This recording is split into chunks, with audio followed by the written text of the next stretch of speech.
Olivia Stevenson is Belmont Elementary's example in excellence. Olivia is the daughter of Sarah and Brad Stevenson, who are both Rockford graduates, and sister to Molly, who attends North Rockford Middle School. When thinking of a student that exemplifies the definition of an example of excellence, it is clear why Olivia was chosen by the Belmont staff to receive the award. She is a dedicated student and a role model at Belmont. Olivia arrives to school early each day as her mom is a teacher in the building. She often spends this time helping her mom in the classroom. She also serves on the Belmont Safety Patrol, and at the end of the day, she helps our DK and kindergarten bus riders. When asked about her interest, Olivia shared that she is a big dog lover, and her favorites are her two golden retrievers, Ruby and Pearl. She often has a book in hand while she is in the hallway before and after school.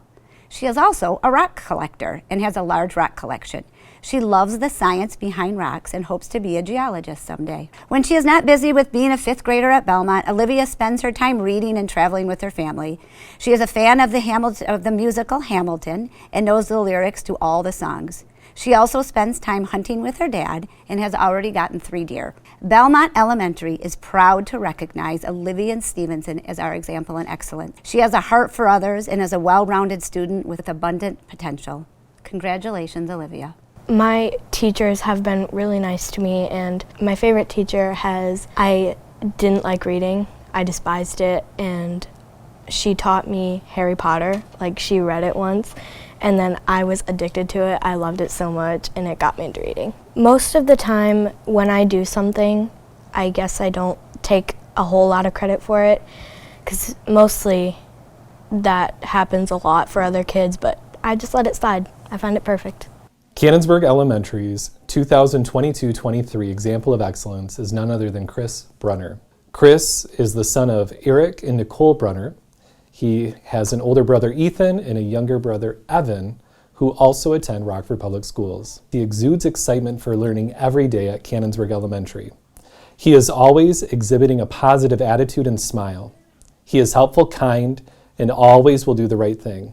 Chris always is seeking ways to help others. This year, Chris has been part of the Cannonsburg Student Council. With the Student Council, Chris has created Spirit Weeks, helped with the Cubs Cupboard, spread holiday cheer, and supported the community with a giving tree. Chris is a learning buddy to students in our Great Start Readiness program, modeling positive behaviors for our 4-year-old students. He participates as the treasurer of Student Council. He's active at his church through Sunday school. He loves to play basketball and soccer with his family and friends. He loves that his family is adventurous and enjoys the biking that they do. Some of the achievements Chris has earned is that he's participated on the Cannonsburg Battle of the Books team, helping the team to take 2nd place. Chris also participated in the spelling bee and finished runner-up. Outside of school, Chris spends his time using his mind to be creative. He recently took up the hobby of playing the electric drums, something his dad has influenced him in doing. Last summer, Chris and his family helped with the restoring of Townsend Park by spreading wood chips. At school, he volunteered in helping students and families through the holidays with the giving tree. Congratulations again to our 2022-23 Cannonsburg Elementary Example of Excellence, Chris Brunner. I was really surprised. I didn't even know that it was a thing until I was awarded with it, and I'm just really grateful to know that teachers think that about me. I like to say, they're doing a great job, and there's never really a way to fail, because if you just try your best, then it's just you trying to be you. Layton is a 5th grader here at Crestwood Elementary. She is the daughter of Ben and Christy Cook. She has 3 siblings, Spencer, Cameron, and Farah. Adults and students describe Layton as a kind person. She is not only always looking for ways to help adults in the building, but she is also known to leave thoughtful notes or gifts for people who may need an extra smile. She is a safety for our art class. She helps out with our DK students in PE. Layton is always looking for a way to make Crestwood a great school every day. Layton has participated in soccer, basketball, the school spelling bee, Battle of the Books, arts and crafts, hiking, and most any outdoor activity. She balances co-curricular activities and school masterfully. In every way possible, Layton exemplifies what it means to be compassionate, kind, empathetic, and loving to others. She will be missed here at Crestwood. We wish Layton luck and success as she moves on to her middle school career. The best thing about Crestwood is that the teachers are always so nice and caring and supportive, and nobody here is mean. They're always so nice and welcoming. What I'm looking forward to most in middle school is all the different teachers and all the new kids that I can meet, make new friends, and I'm going to get to try multiple new activities that I've never tried before. Congratulations to Gianna Ritchie, the 2022-23 Lakes Elementary School Example in Excellence. Gianna is the daughter of Christy and Michael Ritchie. She is described as a passionate leader, one who motivates those around her by her positive energy and acts of kindness and determination. She's ambitious with a strong desire to succeed in the classroom, on the soccer field, and in everything that comes her way. She's genuine, true and dependable, a great team leader and humble through and through.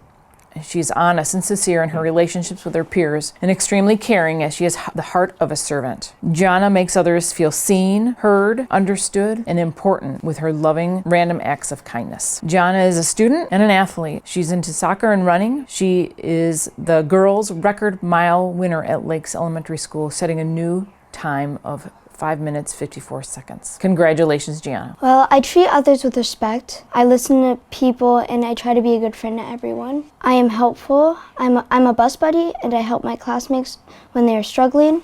I also like to help my teachers and parapros. I have a lot of integrity. I work very hard at school and home and on the soccer field. Well, ODP, top 12 Michigan. I made the 2011 girls soccer team that represents Michigan, and we get to go to St. Louis this summer. ODP is the Olympic Development Program, so it's kind of like mini Olympics for like younger kids, I guess. Hi, I'm here to recognize Kinley Carlson as the Meadow Ridge Example in Excellence. She is the whole package. She's an amazing friend, a great role model. She constantly has a smile on her face. No, she doesn't. Sometimes she's pitching on the softball team and she is a mean, fierce competitor and is not smiling at all. She throws a wicked pitch that I call the bat eater. She is just a real fierce competitor on the softball field, but away from that, she's just an absolute doll. She's a sweetheart. She's nice to everyone. She worked hard on Battle of the Books, the yearbook cover contest, and in Girls on the Run. And she is a really invested in the community as well. Every Saturday you can see her down at the Rockford Farmers Market. She and her family run a coffee booth called Mugs Up Coffee, and they do a great job. She's smiling down there. As long as you're not in the batter's box, she's a lovely person to be around. So congratulations to Kinley, the 2023 Meadow Ridge Example in Excellence.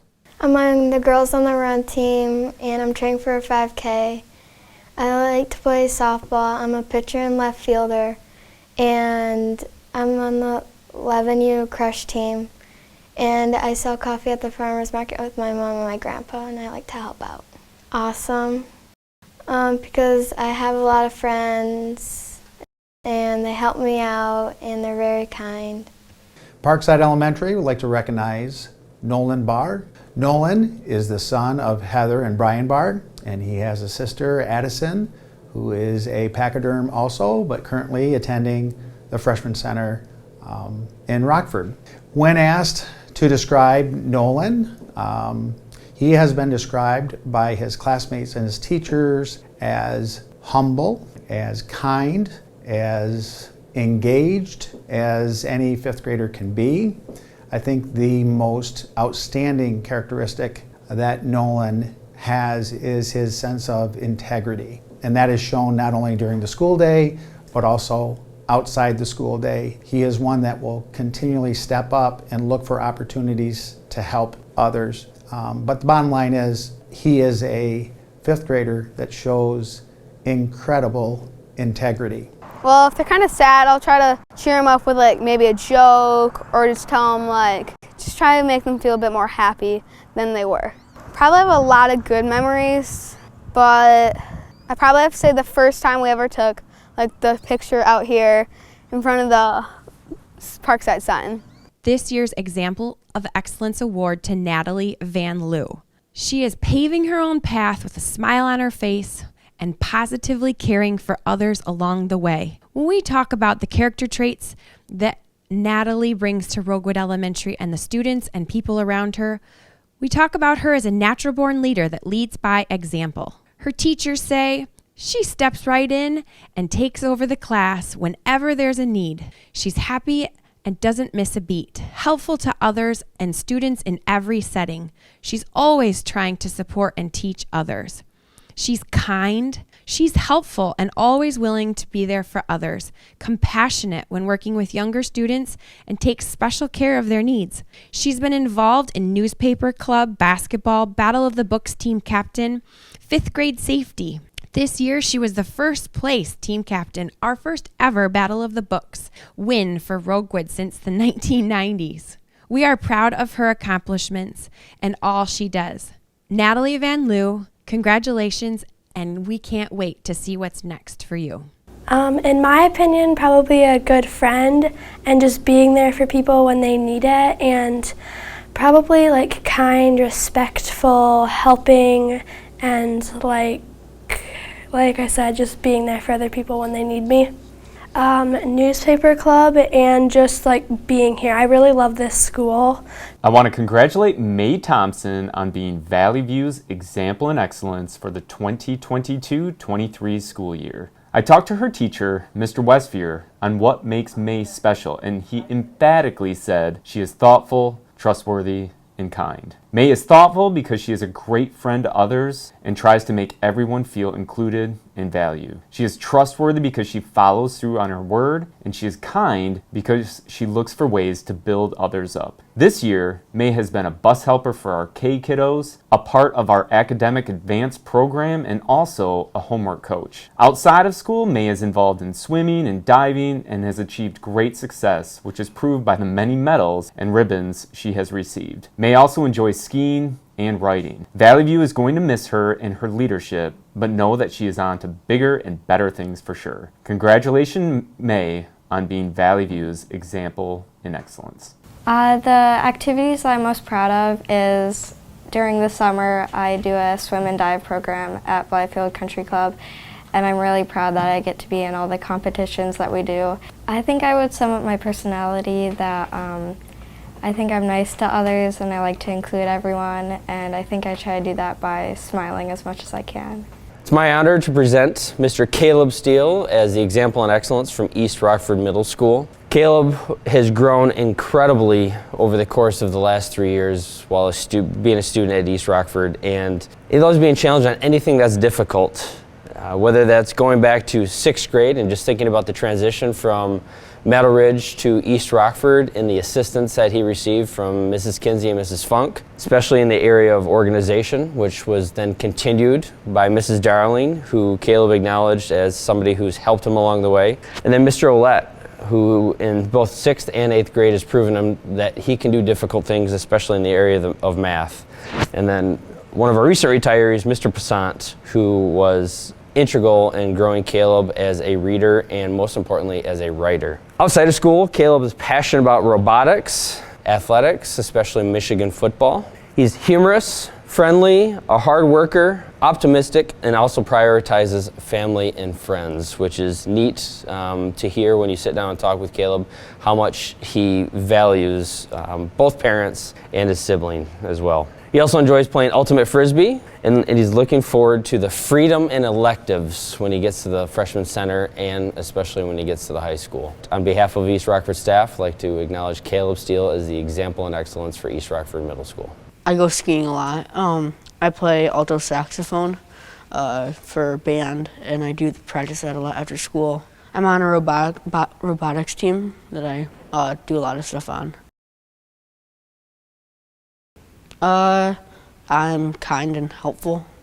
Leo Anderson is a 7th grade student at East Rockford Middle School. He is the son of Eric and Caitlin Anderson, and he has 3 siblings, Charles, Elizabeth, and Miles. Leo has been described by most of his teachers as the hardest worker in the entire class. He has made tremendous growth as a student who was once in the ASD program and is now in gen ed classes this year. Leo is a student who is starting to self-advocate and use his voice to accomplish his goals. He even has his own YouTube channel, Leo 10 News, where he uses his positivity and has over 200 subscribers. Leo is quiet, but when he does speak, it's usually when he has something important to say. He is a role model for others, and he exudes positivity. Leo's amazing character trait such as kindness, hardworking, and integrity, shines in his classes and on his YouTube channel.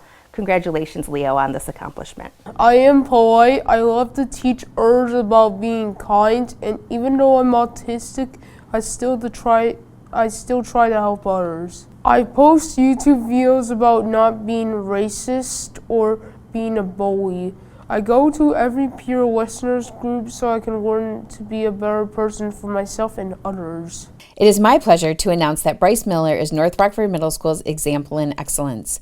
Bryce was nominated for his kindness, friendliness, positivity, and leadership skills.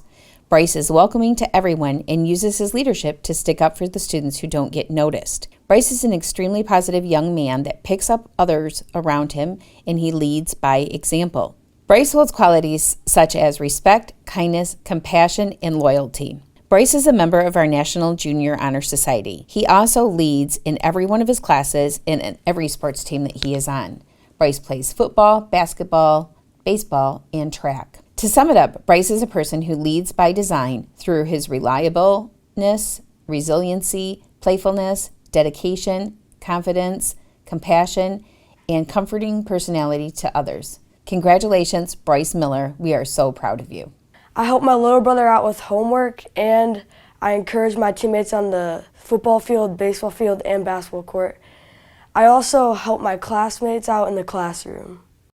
I'm the student of excellence because I'm helpful and encouraging to my teammates, brothers, and classmates. Samantha Lundberg as the Rockford Freshman Center example in excellence. She is the daughter of David and Stephanie and big sister to Jake. Many students might know that Samantha is athletic. She's on the varsity dance team. She is well liked, but what she is most known for is not her athletic prowess, but rather the way that she treats people. If you ask the students in and around our building, they would tell you that Sammy is always kind. She is empathetic, she is caring, she's an incredibly hard worker. She is on the varsity dance team. She has been a participant in their kids camp and other fundraisers for the betterment of that group, and also for the youth in our community. She's an active member of student council. She helps with our morning announcements. And as her parents would tell us, she is literally busy from the time she wakes up until the time she goes to bed at night. But she manages that really well and just shows an incredible amount of maturity and effort in everything that she does. And our favorite quote from Sammy's mom is this: she chooses to like people and she tries to get them to like her. And what an example that is for the rest of us. Congratulations, Sammy. Well, I spend most of my time working with my friends in dance or just hanging out with my friends. I spend a lot of time with my family over the weekends, and I'm a part of a lot of extracurriculars like student council, and I'm on the varsity dance team, and I do club outside of school. I would say I'm a pretty hard worker, and I'm dedicated to the things I love most, like my friends and my family and my values. Zachary Akel, son of Jawad and Sassan Akel, is a senior at River Valley Academy. Zachary has 4 siblings: Haneen, Janine, Yasmin, and Zahir. Zachary is a polite and respectful student. Zachary's family is very important to him. He said, "My family pushes me every day to be great. I probably would be nothing without them." Every year, his family and he donate resources to people in need. Zachary maintains a part-time job in his family business. In his free time, he likes to work on cars and modify them. He also enjoys basketball. At RVA, Zachary comes in every day with a smile and a good attitude. These positive habits will help Zach be successful not only in his schooling, but also in life. I like to play sports. That's using a lot of teamwork and just helping my teammates and everything. I think, I'm just trying to always find the positive side of them. Yeah, I feel like just being always happy helps things. Helps you get through it. Next up is Isabel Boncher. She is the daughter of Tracy Ward and the sister to Gwyneth Boncher. Isabel has demonstrated excellence in the classroom, commitment to her community, and love for sports, family, and friends. She has incredible academic achievements. Isabel has a curious passion for learning and strives to challenge herself every day in the courses that she takes at RHS. She's definitely worked very hard to achieve a 4.4 4.3 GPA and has received recognition as a Student of the Month, made the Principal's Honor Roll, and is a member of the National Honor Society. She's also heavily involved outside the classroom as a captain of the policy debate team and captain of the varsity quiz bowl team. She's an active member within Odyssey of the Mind and a senior leader of the varsity field hockey team. She does this all while holding down a job as an assistant manager at a local pizza company. Lastly, Isabel is an extraordinary young woman. She constantly looks for ways to give back and support people within the community. She's been an active member of the RHS Student Council and volunteers at the Acorn Resale Shop to help support younger students and provide them with an opportunity to go to a summer camp. There's no doubt that Isabel can accomplish anything she sets her mind to and will make a positive impact in many lives. Congratulations, Isabel. I would consider myself a go-getter. I'm very determined, and when I set my mind to something, I'll get it done. I'm very proud of the fact that I participate in many clubs and activities in and around our school. For example, this year we were able to take first for both the debate team and the quiz bowl team, which is something I'm very proud of personally.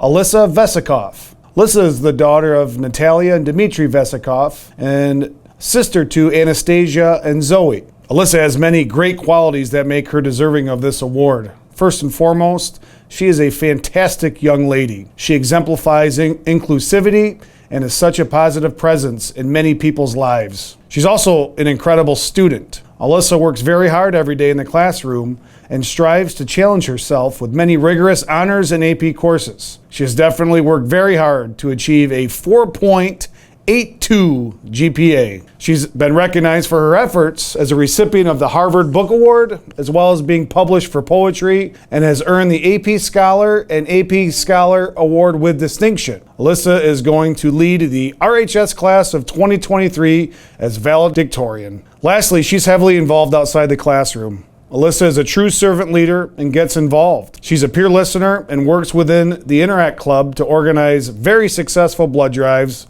within the school community. Alyssa is also a member of the varsity tennis team, holds down a job at a local restaurant, practices the piano, reads and writes, and enjoys spending time with her family and friends. Alyssa is sure to have a bright future ahead of her and will no doubt improve the lives of others. Congratulations, Alyssa. Something that I'm proud of is probably my hard work and dedication, my willingness to persevere through adversity and obstacles, through various challenges in high school, and just my ability to keep going through different obstacles. I think they chose me for the example of excellence because I'm willing to put in the work and succeed in my classes as well as outside of classes, in social areas and settings, and advocate for others and to others.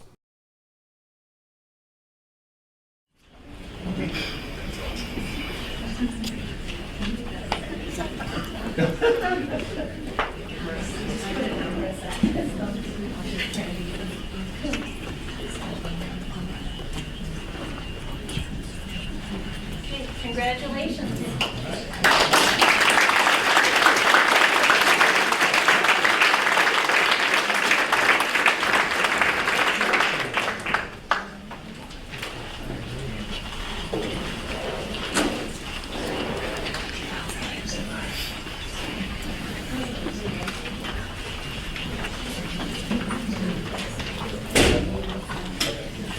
Our third recognition this evening is the Congressional Art Award.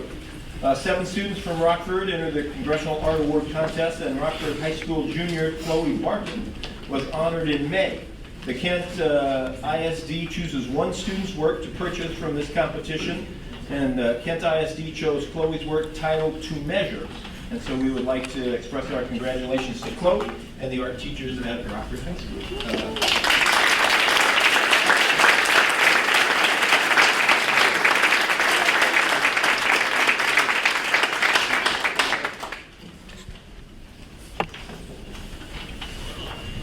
Our next recognition is For Brady Bowers, a student at North Rockford Middle School who won the Greater Grand Rapids Regional Spelling Bee on March 28th. That qualified him to join just 231 3rd through 8th grade students from around the United States in the Scripps National Spelling Bee that was held in Washington, D.C. on May 30th through June 1st. Brady was sponsored by the Kent ISD, and tonight we would like to recognize Brady and thank him for representing Rockford so well and ask him to spell. No, we won't. And if you could come up and Mr. Fulton.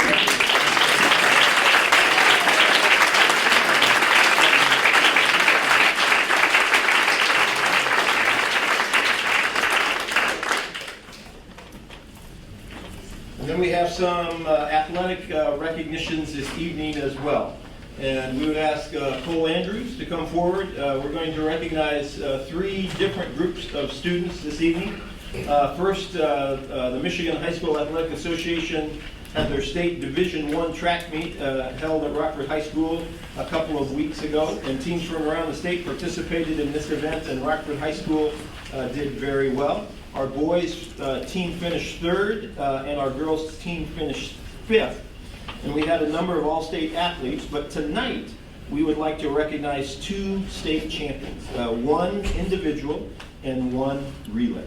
Maya Anderson won the girls' long jump with a winning jump of 18 feet 6.5 inches.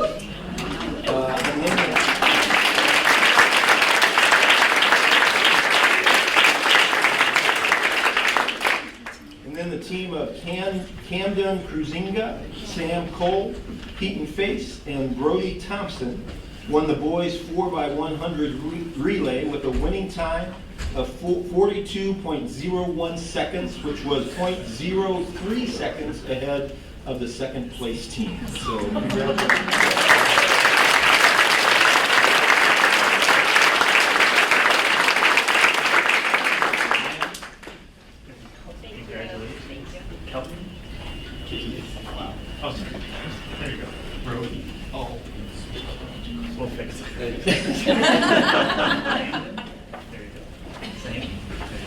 Congratulations. Thank you.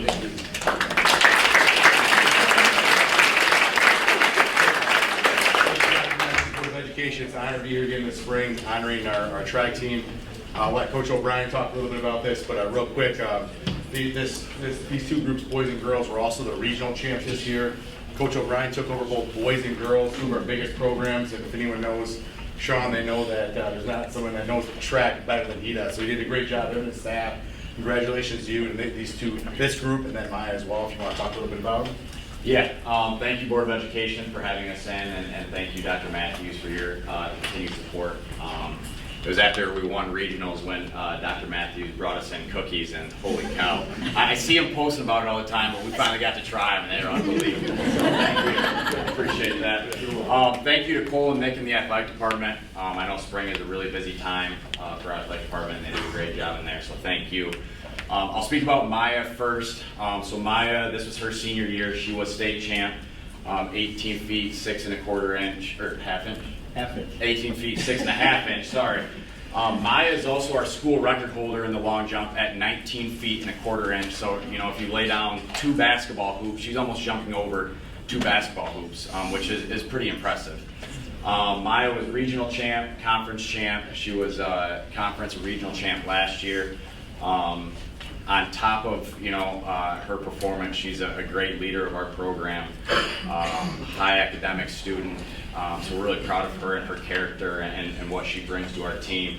One quick story, and this as a coach is pretty darn cool.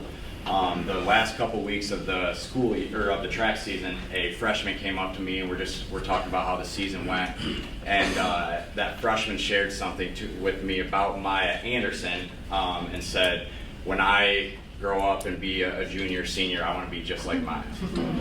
And that kind of speaks to her character, her work ethic, and everything that she has brought to the track program. So it's pretty cool. So Maya Anderson.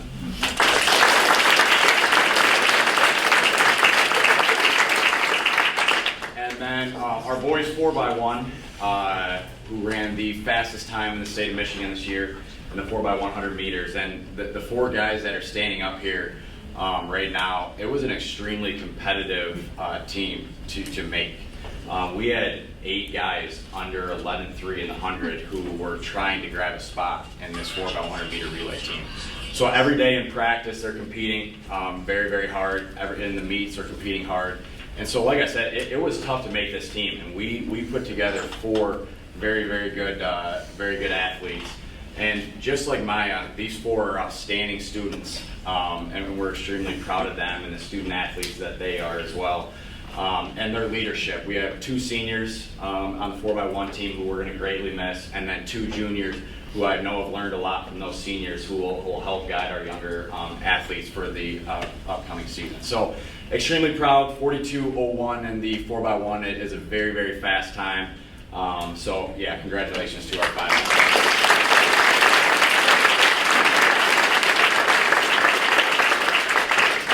Thank you, Coach, and appreciate the thrill of standing down by, I was at the long jump pit when Maya burst through there, and then standing at the finish line for the 4x1, seeing the 2 come down the track. It was a lot of fun to watch, and then the joy on the team as they realized that they had won the race. So congratulations, everyone, and appreciate you being here this evening. Thanks for having us. Appreciate it. Thank you.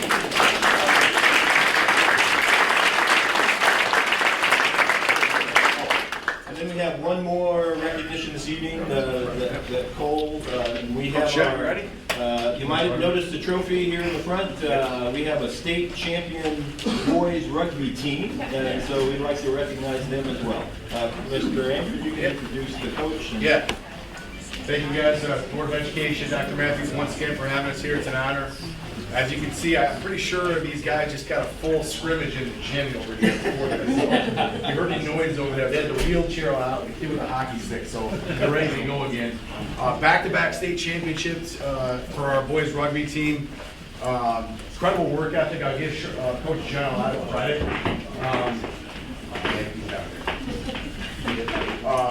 Since he's taken over and we've made this a varsity sport, our numbers have grown.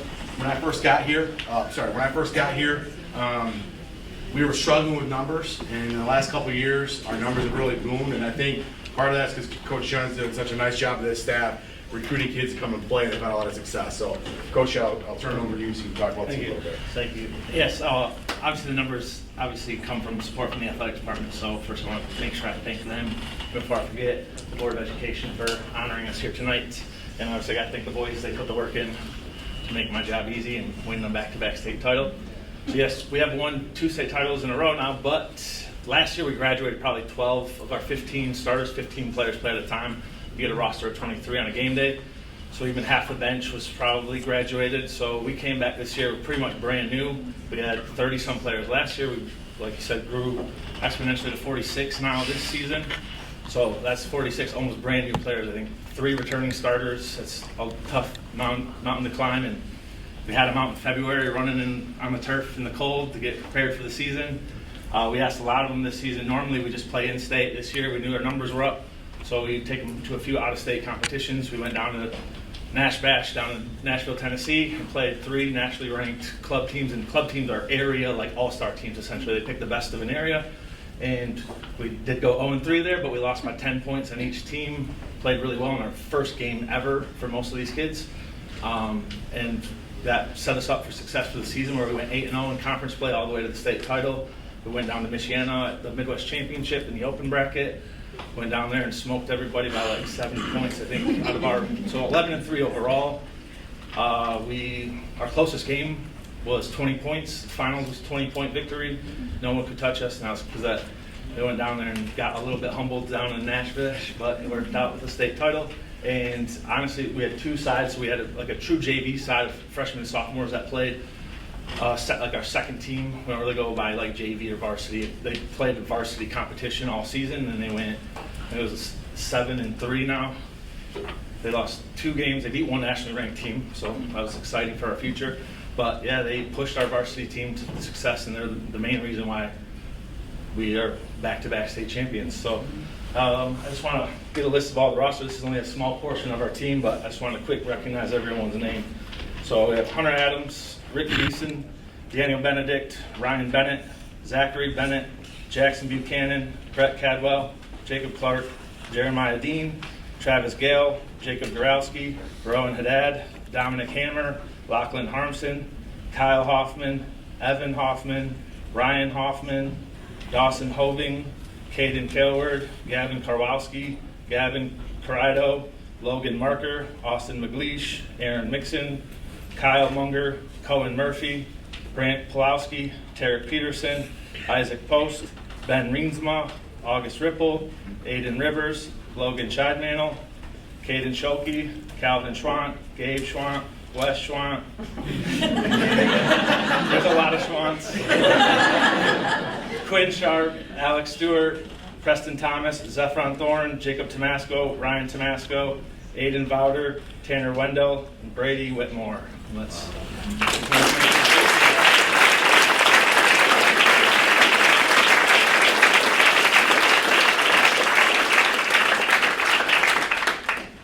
Thank you.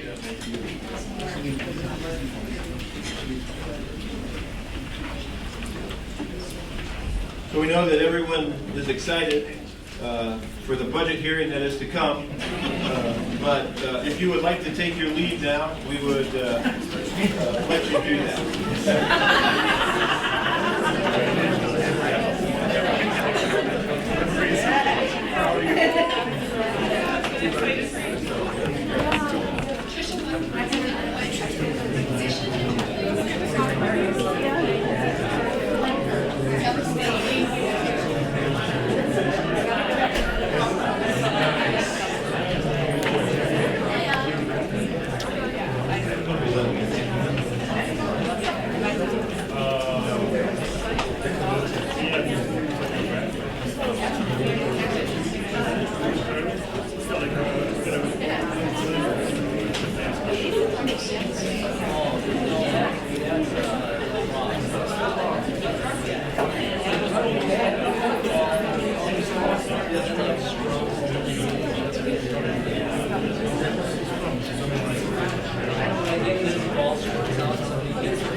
So, per Michigan state law, the Board of Education has to approve the final revised 2022-2023 budget by June 30th, and they have to approve a proposed 2023-2024 budget by June 30th as well. We recognize that the state of Michigan is not finished with their budget process yet, and so we are not 100% sure what our state allocation will be. But we feel fairly positive as we move forward. And so tonight, Mr. Cuneo will present both our 2022-23 revised budget and our 2023-24 proposed budget. And so, Mr. Cuneo. Yes, thank you, Dr. Matthews. And Board of Education was very kind when the girls lacrosse went on their 7-year consecutive run to state championships. They had to sit through this. So ultimately, you guys are very kind in letting the others lead.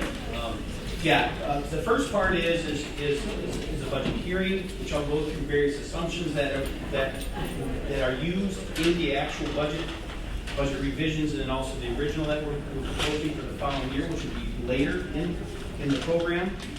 But the first part is just a presentation of, I would say, like a 30,000-foot view of what we're looking at and some of the different assumptions.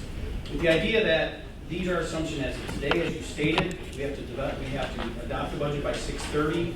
The state of Michigan doesn't have to adopt the budget till 9:30. Okay, so sometimes there will be some differences along the lines, but this is our best estimate at this point in time. So anyway, some of the budget issues that we deal with, I wouldn't say issues, but opportunities. You know, the community's been very supportive of Rockford Public Schools over the years. This is a list of what's been going on for the last 10 years. We have the passing bond millage, 2014, the enhancement millage, which is a county-wide millage, operational millage increase in 2017. We had the passage of bond millage of 2019. And we recently, this past November, had the renewal of the non-homestead millage in November 2022. And then we also have continued support from community groups, but understand that 75% of our revenue is received from the state of Michigan. It doesn't just come from these particular areas. This is a snapshot of the school aid fund revenue sources. Now, the school aid fund is the primary fund of the state of Michigan that then transfers monies to K-12 education. The one thing I want to point out here is if you look at the darker blue, and then I would call the lime green, is you have sales tax of about $7.4 billion and then income tax of about $3.7 billion. That makes up almost over 50% of the $17.2 billion that is in the school aid fund. And I point that out because that is all economic driven. So as the economy goes in the state of Michigan, so does funding for K-12 education. So a couple things as we look through this, obviously we're still feeling the after effects of the pandemic. It's created an unprecedented economic situation, not only from a national perspective from the state of Michigan, but the state of Michigan continues to see their economy improve. When I was doing this presentation about 10, 15 years ago, it was the exact opposite. We were tanking, but it's changed. We're now seeing state revenues exceeding budget projections, and even though historical school funding increases, we've seen some significant increases, they still fall below the rate of inflation, which I'll show you in a second. This is actually a slide from the Senate Fiscal Agency done this past January. The solid line shows what our actual funding is from the state of Michigan, from the school aid fund. The dotted line is that same line adjusted for inflation. So it starts in 94, 95. That's when Proposal A passed. Proposal A is the current mechanism that is used to fund public education.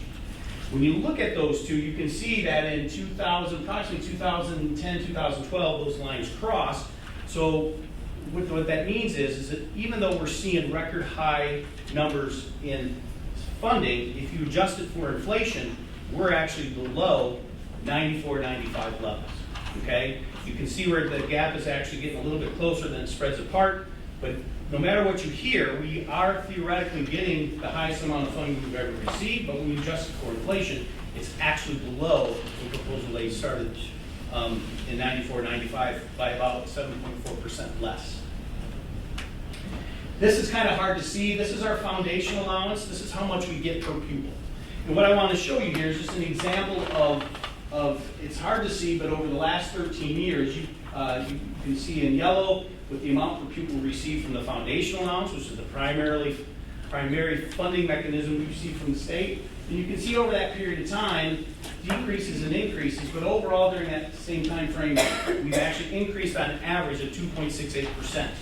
Now you can see over 21-22, 22-23, and what we're estimating for 23-24, there's some significant increases there, but we're still well below, another example showing how we're well below inflation rates as we move forward.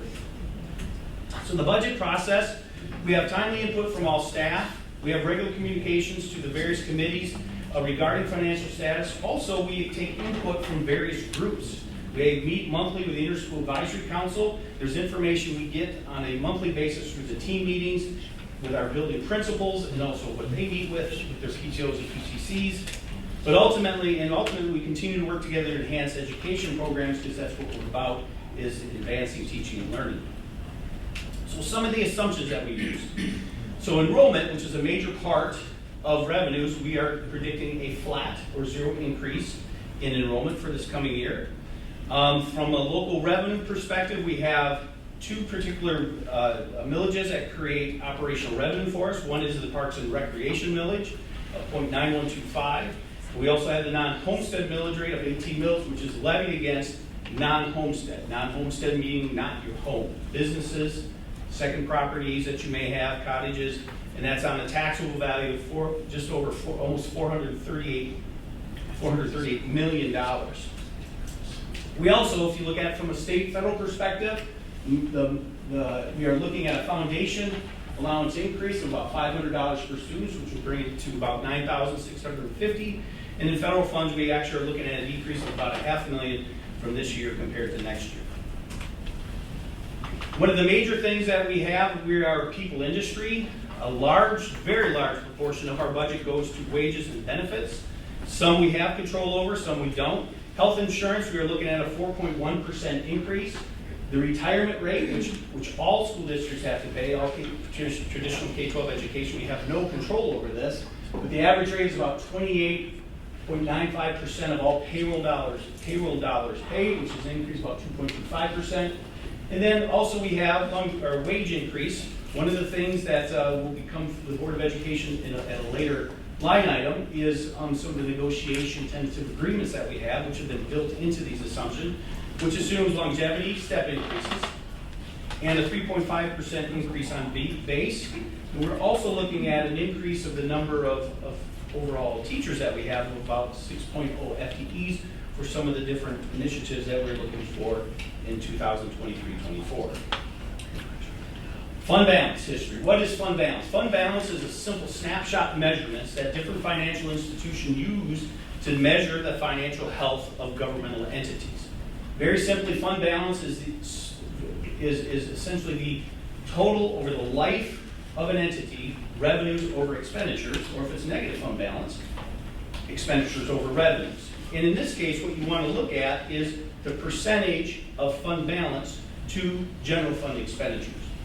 You can see from 2018 to what we're estimating through 2024, we're seeing a good increase in our fund balance. Most entities want to look at a percent of about 10%.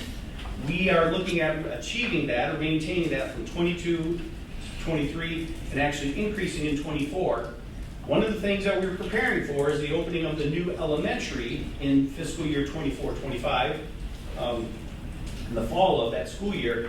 That will immediately have an immediate impact of an additional approximately $1 million of additional operating costs, which we are building our fund balance to absorb some of those costs over a period of time. Okay, so we're being purposeful in how we build that. And if I was to go back another 10 years, you'd see a complete opposite slope of this particular fund balance. But we're doing that purposefully to try to save jobs and what have you. So revenues, just to give you a picture, state revenues, approximately 75% of our total revenues. You can see local revenues, which are different fees that we get from community ed, enhancement villages, those types of things, about 11%. Federal is about 7%, and other types of revenues are also about 7%. Expenses by category, you can see here salary, retirement, FICA, and health. Major portions, major chunks of our expenditures, well over 70%, and even the 30% that is everything else, there's a large chunk of that is actually what we call contracted services, for instance, like our subs, also our itinerants, who we don't pay directly, but they are actually for what I would call human work being done in the district. So overall, if you were to look at our budget, 85% overall deals with benefits and wages in one way or another.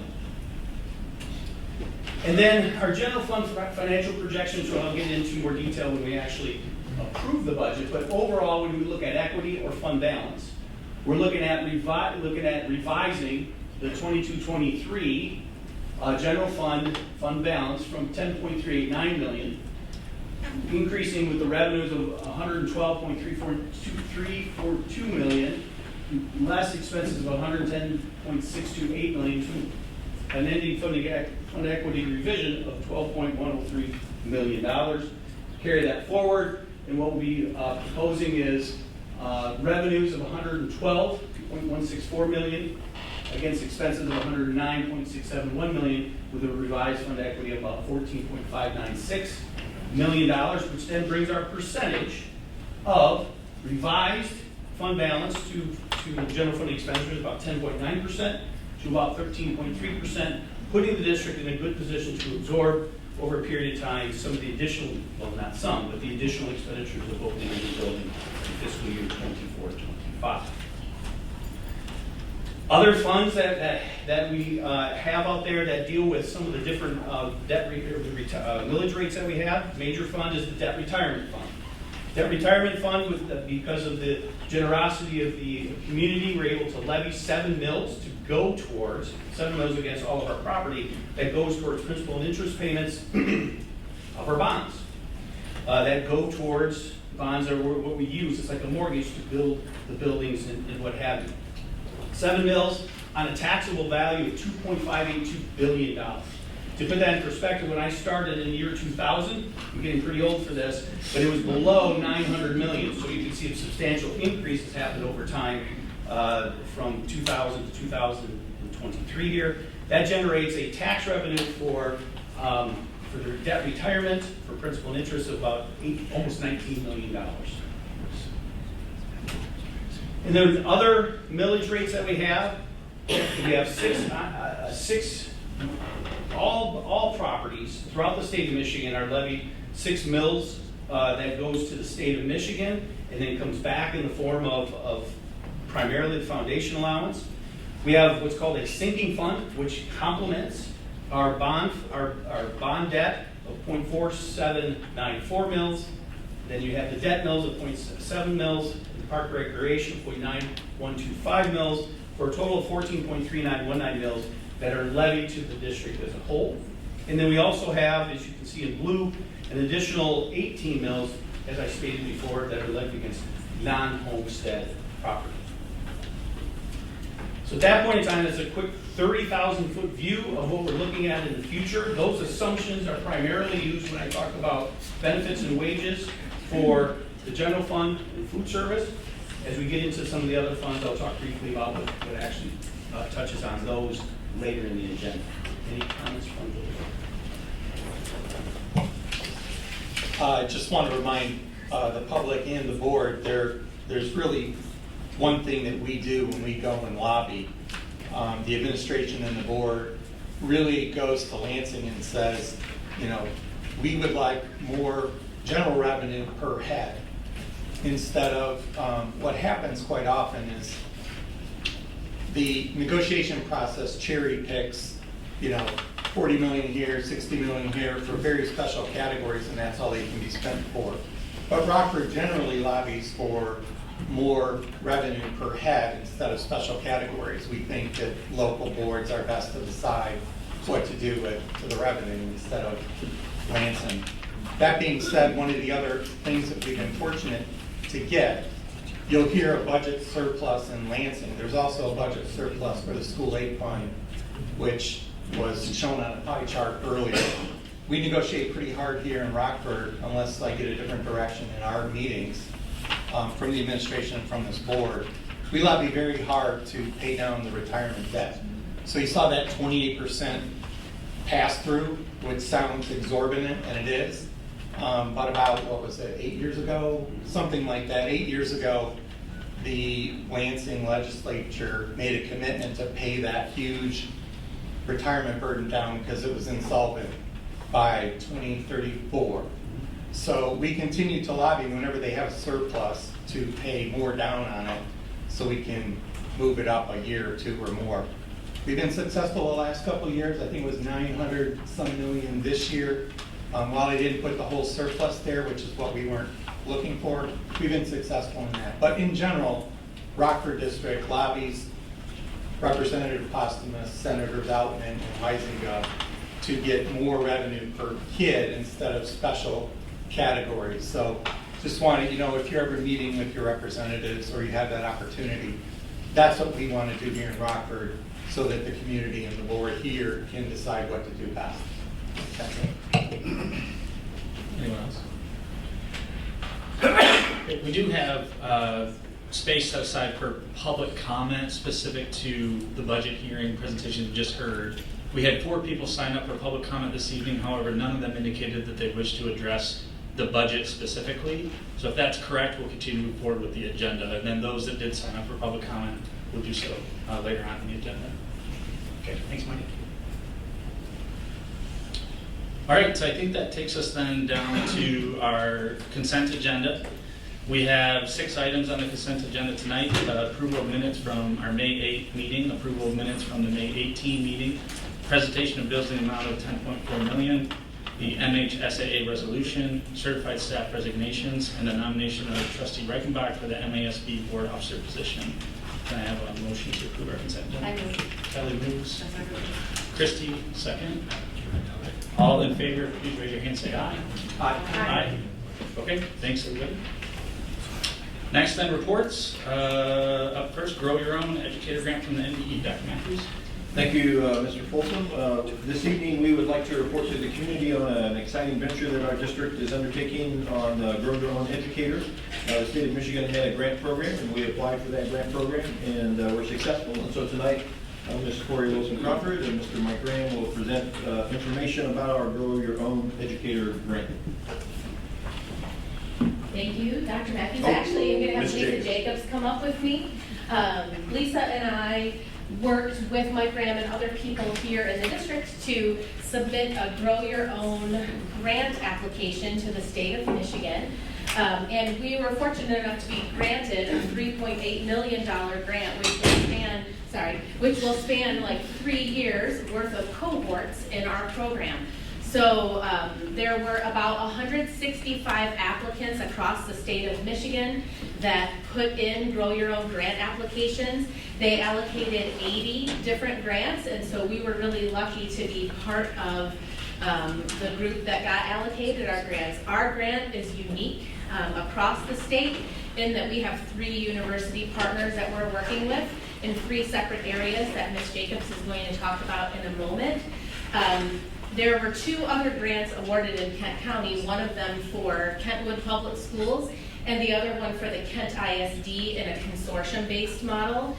You might hear about the Kent ISD one here in Rockford because our Grow Your Own grant application is in complement to the Kent ISD program. So for example, we can run our own and we can utilize the Kent ISD's model. So that's an awesome thing here for Rockford schools to be able to run our own programs and also access and utilize a program through the Kent ISD to be able to grow our own teachers from people who don't have certifications or help our own teachers get different certifications. So Lisa's going to highlight the university partnerships that we are entering into for this $3.8 million grant. Yes, thank you, Corey. So I'm going to present briefly on our 3 partnerships, as Corey mentioned. Our first partnership is with Grand Valley State University, which many of you have already heard about. And that is where we provide a cohort model and the opportunity for our high school students in grades 9 through 12, mainly in their senior year, credit-bearing opportunity and an intro to education course as well as a content-specific course at the elementary level or teaching at the elementary level. The second portion to the Grand Valley State Partnership is for our middle school students to be able to explore various careers. And so it's an awareness building program. So of that grant, we have $270,000 or just over $270,000 to spend on this particular part of our grant. The second piece that I would like to highlight is the partnership with Michigan State University, and I know that many of us here are super excited about this particular grant, as we have the opportunity to help support our certified staff obtain a master's degree and also other additional certifications, in particular the area of reading as well as English language learner. Or learning programs. And so we are extremely excited about this, and that is our second partnership. And that cohort is a cohort of 30 certified staff. The last partnership that we have that I would like to highlight is with Ferris State University. And Ferris State is going to help our support staff obtain an initial teaching certificate. And again, this is all paid for through our Grow Your Own Partnership grant that we've received. And this is over $2.7 million to support our certified staff to earn a teaching certificate through their program. Corey, anything that I missed that you would like to add? So the The MSU will be something that we work with MSU on an application. We think we're going to have certainly more than 30 teachers that would be interested in having a fully funded master's degree paid by Michigan State University, right? So we will have to have an application process, and we'll go through that with our university partners. So MSU and Rockford schools will select the 30 for the initial cohort. For Ferris State University, if it's unclear, there could be multiple cohorts of support staff that take advantage of that, and they will be able to come out with an initial teaching certificate and a bachelor's degree fully funded through the grant program. So a really great opportunity for a lot of our staff here in Rockford to seek degrees and advanced degrees in a fully funded mechanism. So that means that books are covered. That means that their mileage, if they have to go up to Ferris, is covered. That means there's time away from their job to be able to study for their teaching certification exam that would be covered by this grant, where we will be able to give them a couple of days to prepare for those tests. And so it's a really all-encompassing program for staff, and we're really, really excited about the opportunities that it'll provide for people. Can I ask one question on the support roles you think would want to go for that? Is it, my assumption is parapros and et cetera, but is it open to all? It's open to all support staff, both union and non-union support staff. So I anticipate there might be child care workers who might be, not a member of a union, but really interested in becoming a teacher. We also anticipate that there may be people who wish to come and join the Rockford Public Schools staff as a support staff member, such that they would be able to participate in a program like this, where they could work at Rockford schools, because they would have to be working at our school district through the pendency of the program, and then also have to commit a certain number of years to our school district after they finish their degree and their certifications. So does that answer that for you? There are some key elements to a Grow Your Own program, and we just kind of want to highlight those for you. So one of them is we really have to have a strong partnership with our university partners. We aren't doing this on our own. This is a collaborative effort, and so we'll be working through that process well together. We also need to think around community-based recruitment. So our community of Rockford Public Schools, we of course first need to recruit there. But we could do things like recruit in our community to join our support staff to get your bachelor's degree covered, like we just talked about. So that's another piece of it. Another part of a Grow Your Own program is this idea of wraparound supports. So when I said, and pay for their mileage, we can provide them with a mentor. We can help them to make sure that they're progressing in their classes according to their articulated plan. So just like when students enter a new program, we wrap around our students to help them be successful.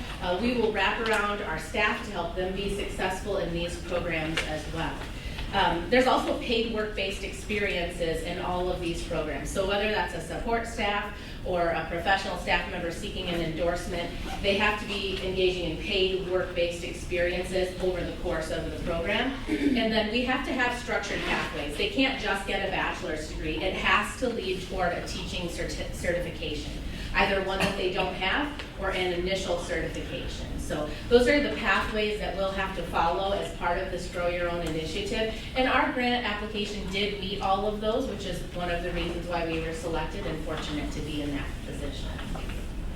Yes, and so within this grant, we have actual components that we are responsible for as a district, hosting or being a part of the recipient or group of recipients to this grant.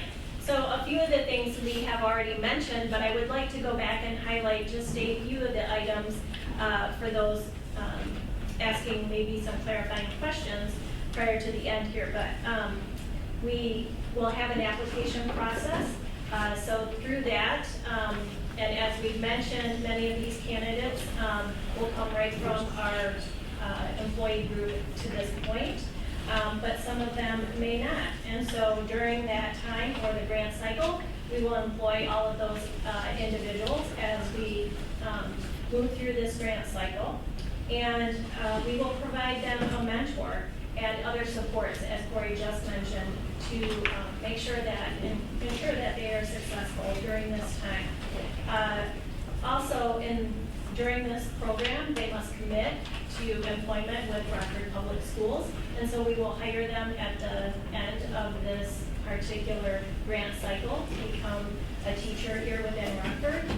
Otherwise, other districts within the Kent County districts.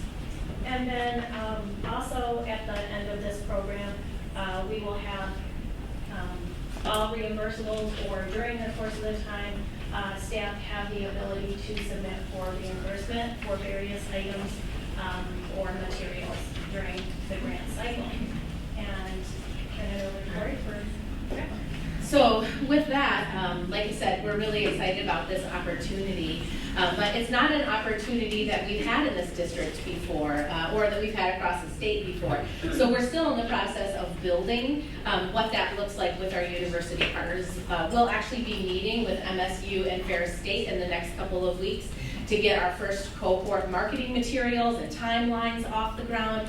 So I don't have a lot of information on exactly what the timeline looks like, but it's all in development. And we were just notified of this grant at the very, very end of May. So this is very new to us. We have our existing relationships with these universities. We have letters of understanding about how we're going to interact together. But we don't actually have marketing materials or a hard timeline yet. Those are going to be things that will come in the next few weeks. So with that, what other questions might you have that we can help with? You might have said this for the Michigan State program. I think you said you expect more than 30, so high demand there. But what do you expect for demand from the support staff in that column? Yeah, in the Ferris State column, we are really unsure. Yeah. We hope it's high demand, because what an opportunity for people who are already working with our children to be able to receive a teaching certificate and move into a teaching role.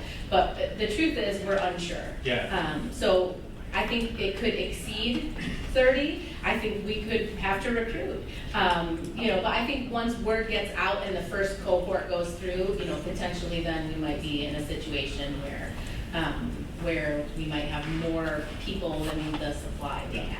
So. Anecdotally, I know there's at least some out there. I've heard, and I know of people specifically who are interested. I was curious if anybody, if it's too soon to tell. Interestingly, in some other states where they have these type of teacher residency models, like kind of what we're talking about, a lot of times the students that they have in their 9-12 classes, like the ones we'll have at Grand Valley, they choose to enroll in Ferris State at the same time they become a parapro in the district right out of high school. So they go from like a educator prep program at a high school into a support staff role where they can get their degree fully funded, and then they move into a teaching role and they get their master's fully funded. So that's how it can work in some other states. We'll see if that holds true in the state of Michigan or not. There is a second round grant application for Grow Your Own for the following school year. If we have a lot of demand in that MSU channel, it's possible that we might want to submit a second Grow Your Own grant application specifically for master's bearing programs if we have a high demand there. So we'll see. That's great. You sort of answered my question, but I was wondering, so does the grant cycle happen annually, or is it's brand new and we're trying to figure out, It feels more like that. Okay. We thought we were going to know in February whether or not we received the grant, and we thought that the second grant application would come out in March. In actuality, we found out on like May 31st, and the second round grant applications aren't out yet. So I think everyone is still learning about how we can use these kind of grants to support, the teacher pipeline in Michigan. So that can get really easy. I think this is fantastic. Between my husband and I paid 12 years of Ferris, Michigan State 4 years, and then my son went on to get his master's. I think this is awesome, but I do have a concern. There's a saying, you send your kids to school conservative and they come up liberal, right? So I watched my kids go to college, and I watched them change. These colleges, these universities have some indoctrination in them. So my concern is these teachers are going to go and they're going to bring it back to the school. And I'm not asking for an answer, I'm just saying that's a concern that I have. Yeah. Well, I can share with you why we chose these university partners. Oh, like I say, Ferris, 12 years, I think they're all good. I'm just saying, that's true with, I mean, my daughter's University of Michigan. She's worse than my son who went to Michigan State. So I'm glad I don't see Michigan up there. My daughter-in-law is a teacher from Grand Valley State University. So I know they're all good. I have no questions about that. I'm just saying it's a concern. Yeah, sure. Yeah, duly noted. We're excited about the partnerships, and Michigan State University has the #1 teacher prep program in the country. So anytime we can get a teacher from Michigan State or have our teachers learning the pedagogy of education at the #1 university in the country for that, we're excited. I was going to mention that, but I'm glad you mentioned it. We were thrilled. Go green, go green. To tell you the truth, we were thrilled to get Michigan State to partner with us. We're only the 2nd district on the west side of the state that they've partnered with, so we're pretty excited about it. Well, thank you for your time today. We're really excited about the program. Chair, I would just go to Tricia's point. There was a method to my madness mentioning what I did during the budget portion. These are the kind of carve-outs that might show up for 2 or 3 years and then disappear, depending on what happens in Lansing. But also, it's extremely rare that Rockford would get one of these grants, which just goes to me publicly saying what an extraordinary job your applications must have been. Because there is some sense that, while we are a minimum funded district and have been for a long time, the perception that we're just rolling in dough here. That might be true for facilities because the community can support that. They can't pay salaries. But it has been something that we've discussed in strategy in the Rams plan about doing something akin to this. And I would just be prepared as a board to maybe talk about, if it does go away, would we continue something like it, maybe on a smaller scale?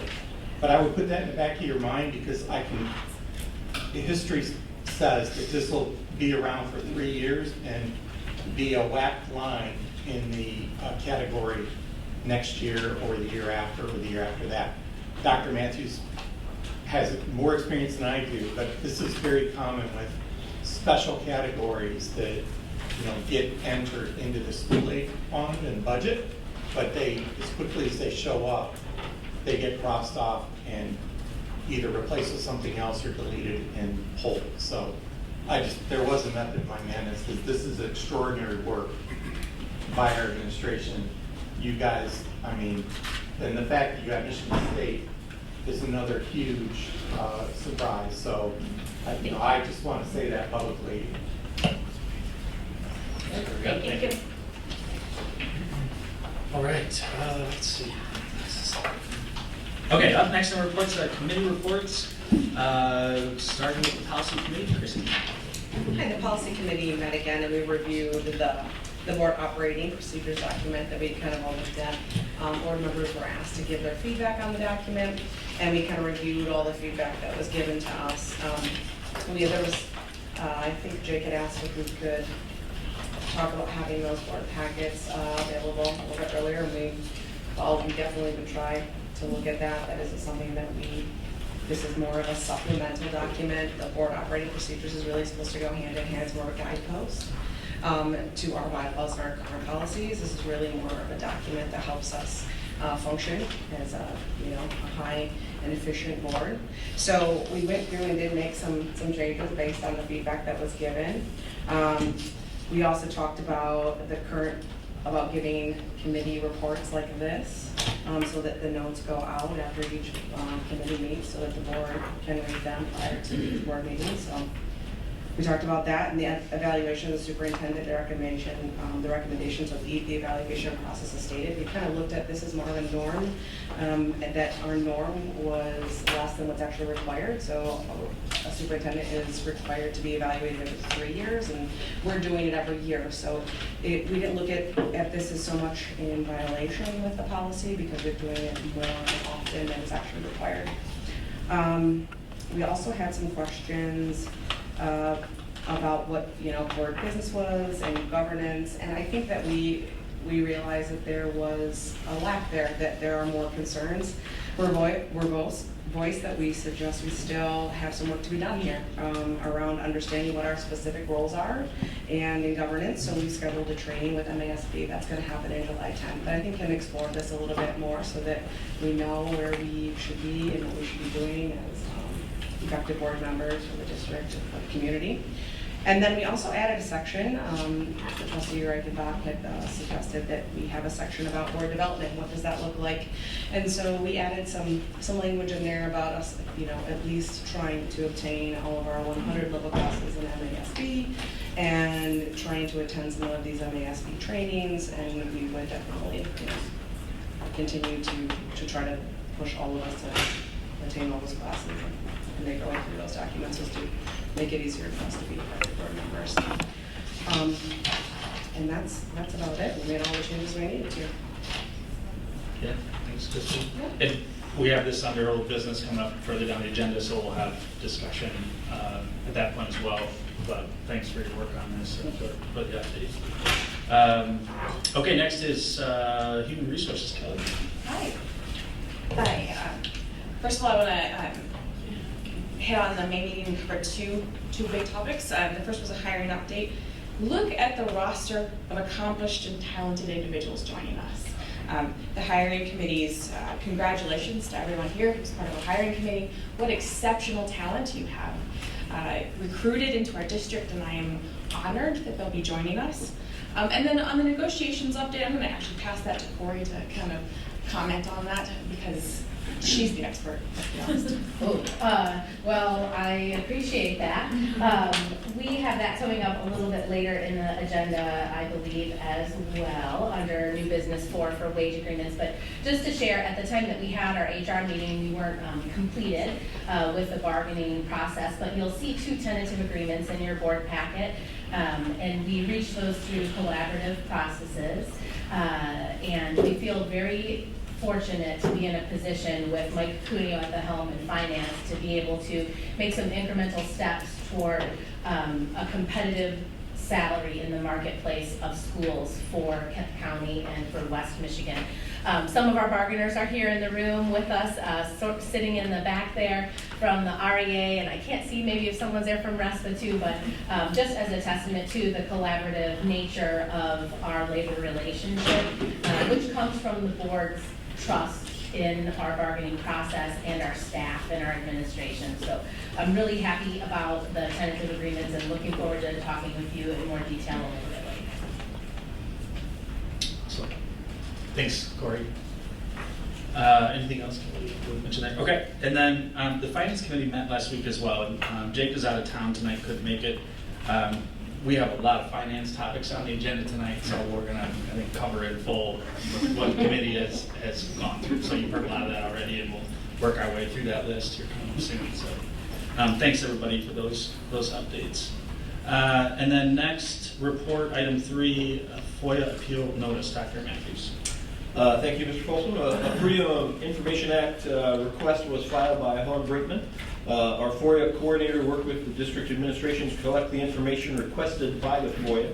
Some information was retrieved and supplied via the FOIA. Other information was denied according to the standards identified in the Michigan Freedom of Information Act handbook. Ms. Brinkman filed an appeal. On our district website, Freedom of Information Access page, the process for filing an appeal is identified. It states, if the request is denied in whole or in part, then within 180 days of the district's denial, the requester can either submit a written appeal to the board or file a lawsuit in state court. The board typically has 10 business days after the receipt of an appeal to respond, but in unusual circumstances, the board may take an additional 10 business days. Failure to respond is considered a final determination to deny a request. If the requester chooses to appeal to the board and the board either denies or fails to timely respond to the appeal, the requester can still file a lawsuit in state court. The written appeal has to be sent to the board. Because the board can only act in open session, the appeal is not formally received until the next open session of the board, and the next open session of the board is tonight, June 12th. The board is now responsible for reviewing the appeal. I would recommend the board work to set a special meeting to review this appeal. At that time, the board attorney can review her written opinion of the appeal with the board.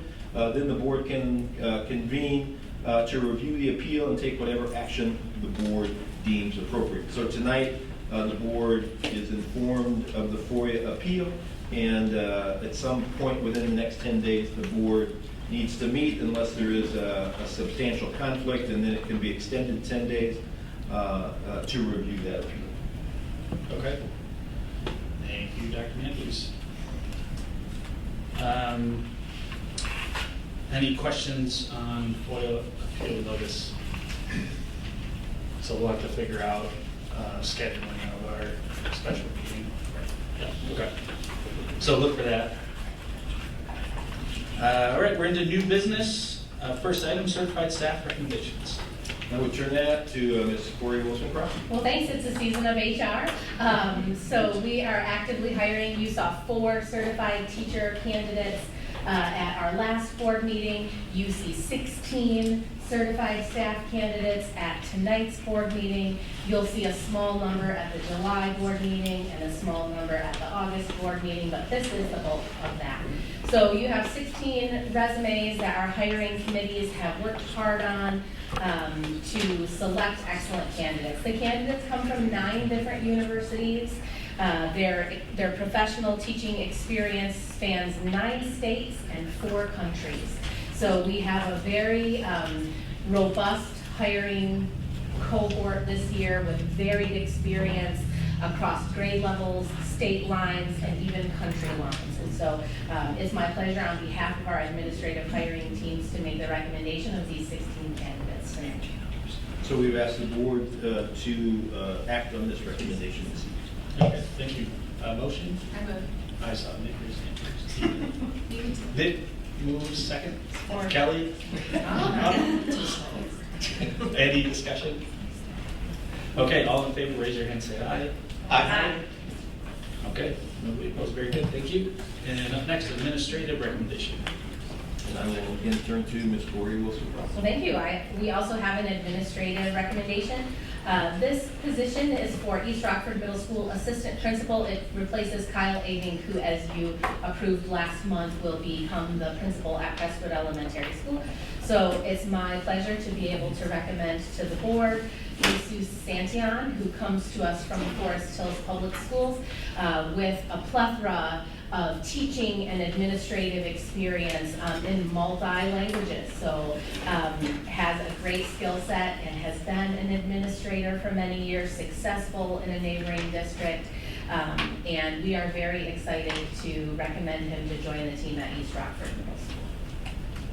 And we are, I would reinforce, very excited about this recommendation and the opportunity that Mr. Santion will bring to the district, and we believe they'll strengthen our administrative team and make us better and continue to help us serve the students in our district. And so we would ask the board to act on this recommendation this evening. Great. Can I hear a motion? Christy, I would like to support. Oh! All right, these first Kelly supports. Any other discussion? Okay, in favor, raise your hand and say aye. Aye. All right, thanks everybody, and welcome. And we have Mr. Santion, if he can stand up, we would welcome him this evening to our administrative team.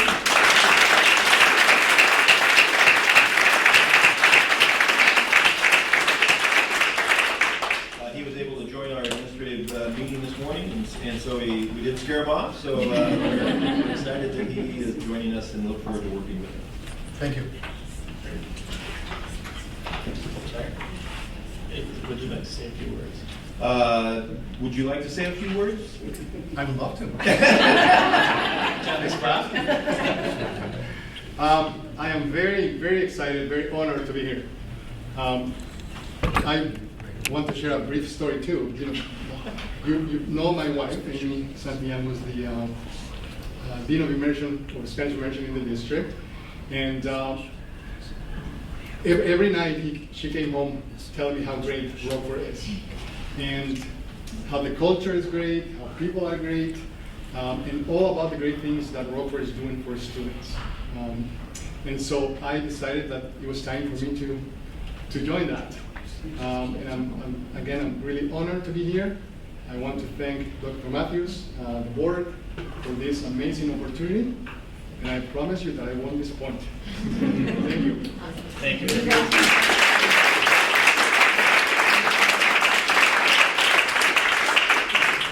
Okay, up next is item 3, administrative contract renewal. We'll turn to Ms. Wilson-Crawford. Once a year, you call on me to make a recommendation for administrative contract renewals. Administrative contracts are different from teacher tenure contracts in that they roll and they have an expiration date. And so typically boards of education, as a good faith gesture to their administrators who are working hard for them, will end up going for a 2-year rolling. So every year we would approve 2 more years, as long as they're successfully completing their administrative roles and their evaluations and their progress as judged by Dr. Matthews is going in the right direction for Rockford, then they would get a new contract. You would also typically approve Dr. Matthews the ability to make incremental salary adjustments that kind of match what we have in REA and RESPA. And so this is just a typical standard of business that Rockford and most school districts engage in. And so we would be asking you tonight to roll those contracts for the different positions listed. So we would ask the board to approve those administrative contract renewals this evening. Okay, can I hear a motion? Christy, and support? Support. Tricia, any discussion? All right, all in favor, raise your hand and say aye. Aye. Okay, thank you.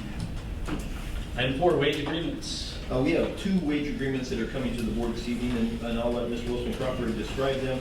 And then if the board agrees, we would ask the board just to approve both of them in one motion.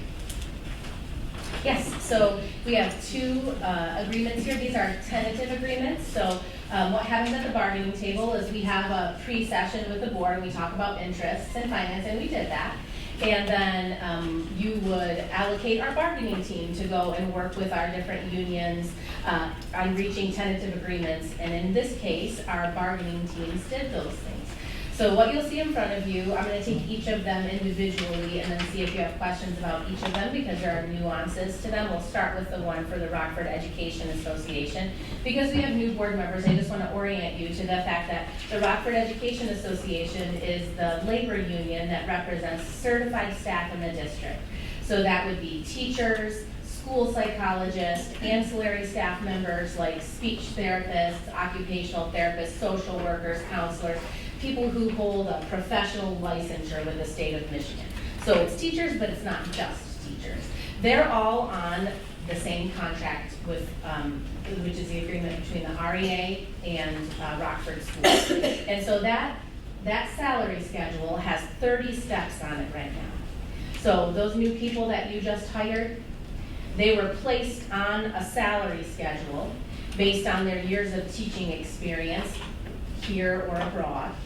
And so let's say someone comes from Forest Hills schools and they have 4 years in Forest Hills, we place them on step 5 for their 5th year here in Rockford.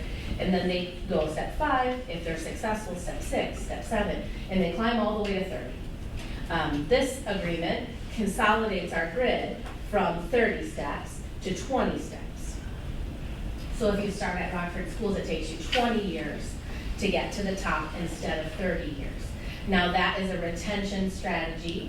It also is a strategy that allows us to get more in line with that red-green chart that you've all seen, because as you're aware, the red-green, we go really red at the top, right? So that's because our salary schedule has tiny steps, basically steps 15 through 30. So if we consolidate that, it's a retention strategy, it's helpful for our staff, so you'll see that in there.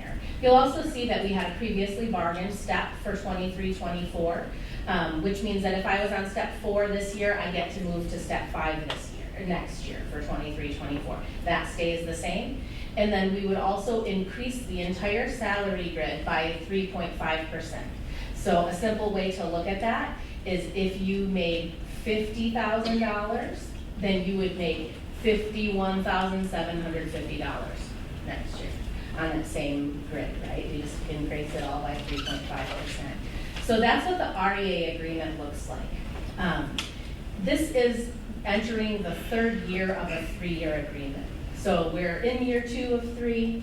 Next year, we're gonna be in year 3 of 3, which means next year at this time, I'm not just gonna be bringing you a one-page tentative agreement like you see in front of you. We're gonna be bringing a full contract renewal to you next year, right? So you'll see a lot of language changes next year. This is just a TA on wage for REA. Does anybody have any questions about that? Okay.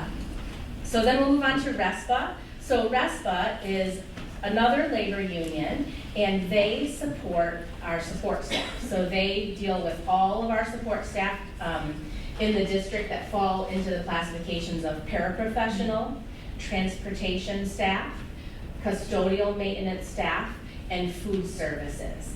And then also some of the secretarial staff, but not all of the secretarial staff in the district. So this is the second largest group of employees that we have. They have a contract too. That contract is also in year 2 of 3. So next year, if my hair is more gray, you know why. It's because we have 2 contracts expiring at the same time. But for this year, we're just doing a table agreement on wage, right? So if you look at theirs, they would get a step as well. So if they were on step 4, they would move to step 5. We're also consolidating this grid. So instead of having like 30 steps, which is what they have right now, they would have 15 steps. Their steps are different, so in your head you're thinking like, why is one group moving to 20, why is the other group moving to 15? The way support staff handbooks work, it's just a little bit different. So at the support staff level, we actually don't have 30 steps. We have step 15, step 20, step 25, step 30. So between step 15 and step 30, in most classifications, if we just left this alone, it would be a 47-cent raise over 15 years. So the longevity component in our district kind of is not where we would want it to be, and really doesn't look like some of our comp districts from a compensation perspective for people who've been here for a long time. So we would eliminate steps 15 and beyond. We basically just said, we're gonna move step 30 up to step 15. We're just gonna give them the 47-cent raise, for goodness sakes, right? And so then you will also see that we are moving some classifications up to 100% of our comp districts. So remember when we looked at the RESPA red-green chart and we said, here's how far it would be to get us to 100%, we would just move to that 100% number. And that's a number that RESPA and the district are all in agreement about, and so we would be at 100%. We would also raise the paraprofessional class 1, step 1, up to $15 an hour. When we looked across, when we make all of these adjustments, there was one box in our grid that was under $15 an hour, and it was paraprofessionals class 1, step 1, and we said, we'd like to get everyone up who's working with our kids to at least $15 an hour. That seems reasonable. So we put that in as well. And then that, from a percentage, cost quite a bit more money. Like fully burdened, that is a higher percentage than moving the teachers from 30 to 20. So their increase is a little bit smaller. So then their increase is 2.1%. And the teachers was 3.5. But again, when you think about that in context of our big organization, that's because we burdened a lot more resources in moving to 100% of comp, making that change to $15 an hour, bumping everyone up to step 15. So that's why you see that little bit of a discrepancy. In actuality, from a percentage point perspective, RESPA and REA sound very close to each other. All right? So that's what RESPA looks like. Even though there are less people in RESPA, it's really complicated because of all the different classifications in RESPA and then sub-classifications within RESPA as well. So that is what we have for a RESPA agreement. Any questions about RESPA? I just want to make one comment that I feel like, I just want to say this out loud so it's on the record. I feel like we can do better for RESPA, more than $15 an hour. I know it's right now is not the time, but I just wanted to put that out there. You're the board, you can say that. I just wanted to put it out there, $15 per hour. We are working hard in a collaborative way to make incremental steps that make sense for all classifications, but you know, yes, right? So we're gonna keep working hard at it. It's fair to say that this is an ongoing process, right? Where we're continually looking at that red-green matrix, which change, even if we stay the same, changes because other districts are moving. It's a moving target. Funding scenarios change. What other districts are doing changes, and this is an ongoing, sort of continuous process. So we want to be competitive, so we can attract and retain. And I think wherever we can lead, we want to lead as well. So this will be an ongoing conversation. Good. Other questions for Corey? Okay. So if the board sees fit, we would ask that you would approve both the REA and the RESPA agreement in one motion. I move. I second. Kelly moves, Chris supports. Any other questions or discussion? All right, all in favor, please raise your hand, say aye. Aye. Aye. Okay, thanks everybody. Thank you, Corey. Yeah, thank you. Thank you to RESPA and REA leadership. Yeah, for sure. It's, is it fair to say that it's fairly unusual to have such a collaborative process and environment? When you look at other districts in our area or around the state, is this I'm the gonna norm or not ask the norm? for Susie and Sonia just to nod their head if it is. I don't really know. I mean, I work here, so, and, you know, I think a testament to their leadership as well for really being willing to engage in non-traditional practices, you know, versus that. Yeah. It is very different, more familial. It's what you would have expected Rockford to be for a long time, but it wasn't. So I'll just say that. It's night and day difference. So thank you. Yeah, appreciate it. All right, up next is approval of the new elementary school name. As you are aware, the Rockford Public Schools 2019 bond approved by the voters of the Rockford School District included the building of the new elementary school. Elementary number 9 is scheduled to be completed and open for students by August of 2024. Currently, the building is operating without a name. Board policy is somewhat vague on the process of naming buildings and school facilities. Board policy 7250, commemoration of and naming of school facilities, is the policy. The guidance given focused primarily on commemoration naming and naming rights.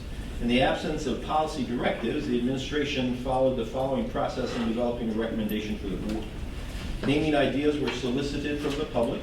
The public could submit a request through the website. A mailing also directed the community to the website. Elementary principals were asked to have a facilitated discussion with third grade students at their building. And third grade students were chosen because they will be in 5th grade when the building opens, so they were viewed as having quote unquote skin in the game. These suggestions were added to the list from the community. All suggested names were reviewed by the committees already established to work on the new elementary planning, and the list of over 250 suggestions was narrowed down. Cabinet reviewed the potential recommended names, and as the names were reviewed, we identified a set of criteria to guide us. Location was important. However, we did not want a name with location to be exclusionary. Incorporating nature into the name would be preferable. The new elementary will have some outdoor education elements for the whole district. The new elementary has nature themes within the building. A name that fit within the framework of existing names would be appropriate. Some elementary names focused on nature: Parkside, Meadow Ridge, Roguewood, Valley View Lakes. Some elementary names focused on Place, Belmont, and Cannonsburg. A name that was unique within our region and the state. Given current policy, current building names, and striving for uniqueness, it is recommended that the Rockford Public Schools Board of Education approve the name Edgerton Trails for the new elementary school. Okay, thank you, Dr. Matthews. Can I hear a motion? So moved. Tricia moves. Crystal support, thank you. Any discussion or questions? I believe part of the name was suggested by third graders. Yes, part of the name, we kind of combined some names and created Edgerton Trails. And so we will, at the ribbon cutting, include some students in the ribbon cutting because it is their school. So. Awesome. All right, all in favor, raise your hand and say aye. Aye. Awesome, thank you very much. And, before we move forward, I just like for the board, you already know this, but some community members as well, and staff knows this, but in addition to the name of the new elementary, we would like to announced that Edgerton Trails Elementary will also have a new principal. Upon beginning the search for a principal for the new elementary, Ms. Corey Wilson Crawford met with her new elementary human resources committee, which is a representative group of stakeholders, staff, and parents, to discuss the profile for the next principal, and several qualities emerged as critical for the new principal. Experienced, knowledgeable of and experienced in the district, involved, able to develop positive relationships, engaged in planning, proactive, significant elementary experience. While many of our administrative staff could have been considered, I made the decision to move Ms. Shannon Olette, beginning with the new elementary for the 2024-25 school year. I believe that she will step into the new elementary and provide great leadership in bringing together a new staff and creating a new building culture. Ms. Olette will continue to serve as the Belmont principal for the 2023-2024 school year. While at Belmont, she will become more involved in the planning for the new elementary over the course of the 23-24 school year and transition full-time to that role in the summer of 2024. How to proceed in filling the principal position at Belmont will be taken care of as the 2023-2024 school year continues. And this was announced to the Belmont staff, and it also has been announced to all staff in the district. And so we just thought it would be appropriate with the naming of the building to ensure that Ms. Olette's name is associated with that building at the beginning. So, Ms. Olette, congratulations.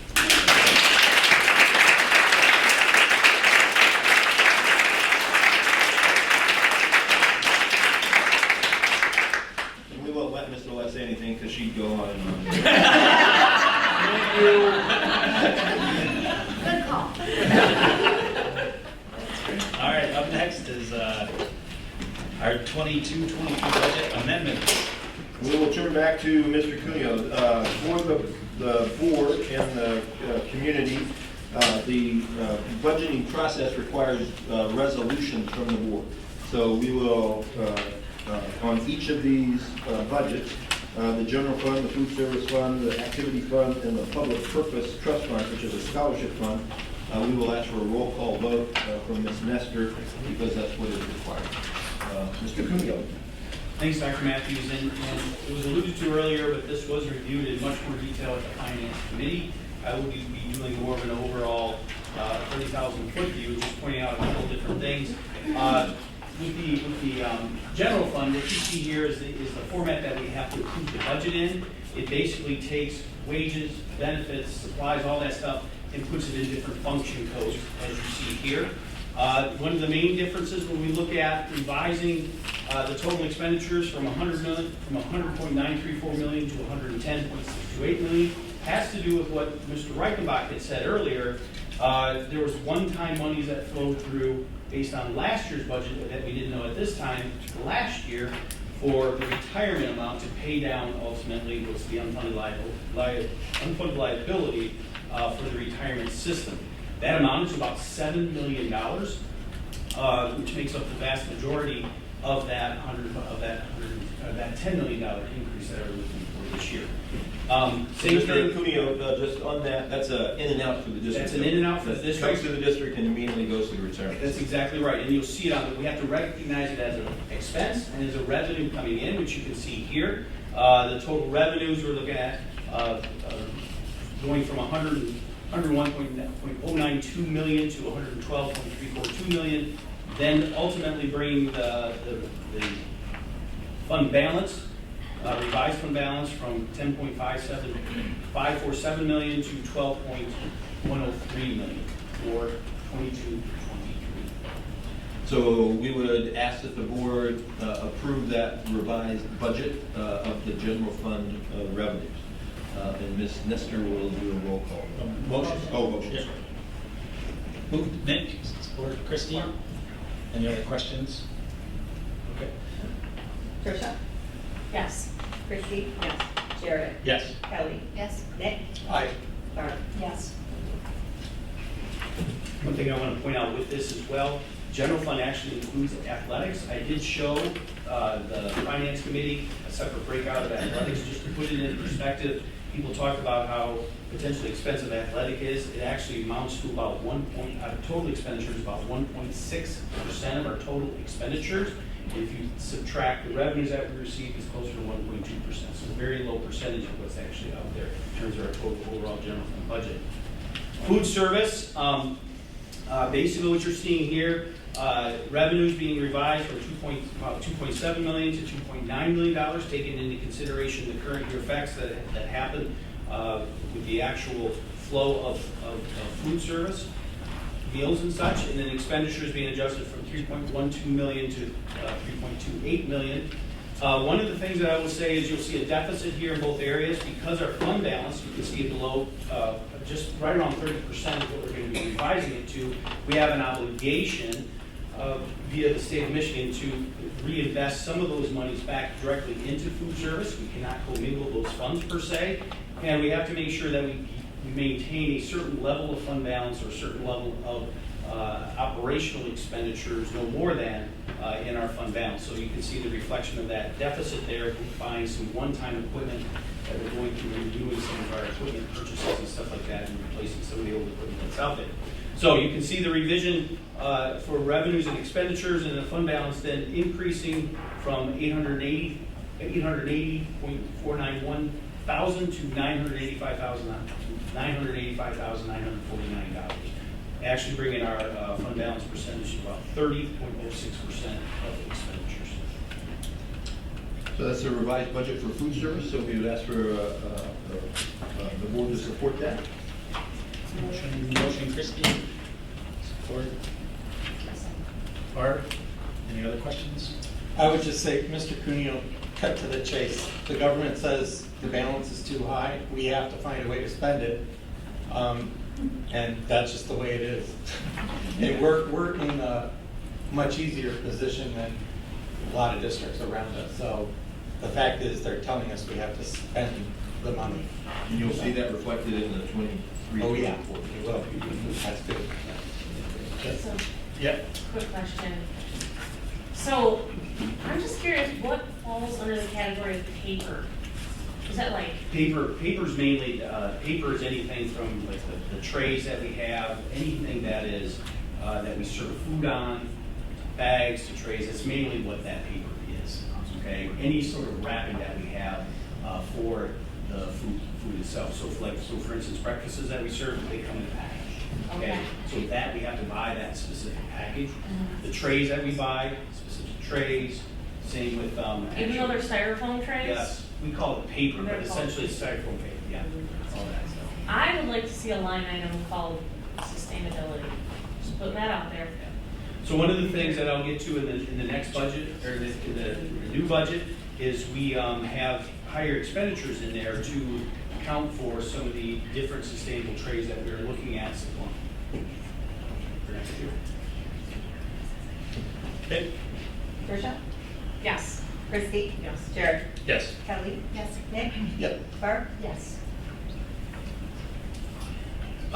Thank you. So the next is the student school activity fund. Essentially, this is the fundraiser fund. So this is a separate fund that we maintain that basically records the different fundraising deposits and expenditures that each school has. Okay. So what happens is in a number of cases you have PTA, PTCs who raise monies. Now this isn't monies that they specifically raise, but ultimately monies that they give back to the schools to use for different things. It also records specifically what schools do individually. Different schools have different marathons, different fundraisers to do different things within their school. And also you have different booster groups at the secondary level doing the same sort of thing. So we're looking at revising the revenues from just over $1 million to just under $1.3 million. Total expenditures $936,000, increasing to $1.209 million, and then ultimately revising the ending fund balance to just over $1 million to $978,852 for the revision of this year, 22. So again, we ask the board to approve this revision of the activity. Motion. Chris, or Kelly, second. Nick. Nick. Kelly, Nick. Any other questions? Generous families we have. Yeah, for sure. Tricia? Yes. Christie? Yes. Jared? Yes. Kelly? Yes. Nick? Yep. Barb? Yes. Public purpose trust fund. This is essentially the scholarship fund. Okay, we do have some monies that a separate fund to account for different scholarships that we give away at the end of the year. Ultimately, you'll see REF that provides for scholarships and stuff, and we're actually looking at potentially partnering more with REF to move these monies over to REF. Reason being is we're limited in terms of what we can invest these funds into. They're basically low, what I would say, low risk, but also low return type investments. But ultimately, this is what we have in here for this particular year. We're looking at revenues being total revenues increasing from the original $55,500 to $65,000, and then expenditures increasing from $54,000 to $66,000, then bringing the fund balance from $470,370 to $467,870 for the revision of this year, 2023. Okay, can we hear a motion to approve the revision? Christie, support? Barb, second. Any other questions? Okay. All right. Tricia? Yes. Christy? Yes. Jared? Yes. Kelly? Yes. Nick? Yep. Barb? Yes. And then going for next year for general fund revenues, or general fund from revised 22-23 to original 23-24. What we did was we incorporated the different assumptions that we had for benefits, wages, and also increases in state funding. And you can see that we are looking at total expenditures compared to 22-23 revised, going from $110.628 million to $109.671. Now you might say, why are we decreasing for next year? That's because of that reflection of that one-time money that we had this year of approximately $7 million going away for next year. You'll see the opposite on the revenue side, but essentially all the other assumptions have been taken into consideration. And then when you look at the revenues, you can see where total revenues are about staying the same from $112.342 million to $112.164 million. And then fund balance actually increasing from $12.103 million to $14.596 million. That brings that percentage up to just above 13%, putting us in good shape for the following year, 24-25, for the opening of the new elementary school. And that is recommendation. Okay, motion to approve. Kelly, support Christie. Any other questions? Tricia? Yes. Christy? Yes. Jared? Yes. Kelly? Yes. Nick? Aye. Barb? Yes. And then food service for revised 22-23, original 23-24. You can see where total revenues, we are actually looking at increasing from $2.968 million to $4.104 million. The reason why we're looking at that substantial increase is they're coming from the state of Michigan. What we're hearing is the potential reintroduction of free and reduced lunch. Now, I will tell you, we have it under the federal line item. We don't know exactly where that money is going to come from. It's going to flow from the state, but we're not sure if it's going to indirectly come from the federal government or if it's strictly funded by the state via different mechanisms. But we are looking at actually some potentially increasing from what we're hearing, at least the rumblings from the state, that they are going to introduce that again. The rules and regs to be followed. That's all I can tell you. What we're hearing now is that it is something that is not forcing every kid into this particular program. It's up to the parents to choose it. But at the same time, we won't know the regs until after they pass the budget and actually pull some of the regs together. Okay? I can tell you there's been many times when we've looked at these different situations where we've been allotted monies. Saying, hey, Rockford's going to get this much money, but then the rules on how to use it are anywhere from 2 to 6 months away. Okay? So while we have it in the budget right now, obviously this is why we have the beauty of revising. We feel that money's going to be in there, but then we match that with expenditures about $3.28 million, increasing 4.376. 2 reasons for that: increasing based off of the wage agreement that we have, and also health and retirement benefits increases.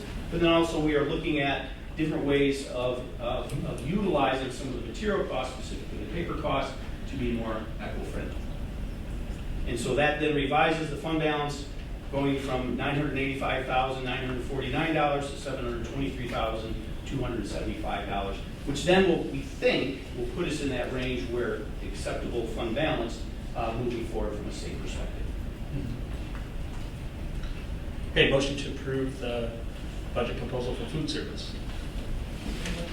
Christine, support. Nick, any other questions?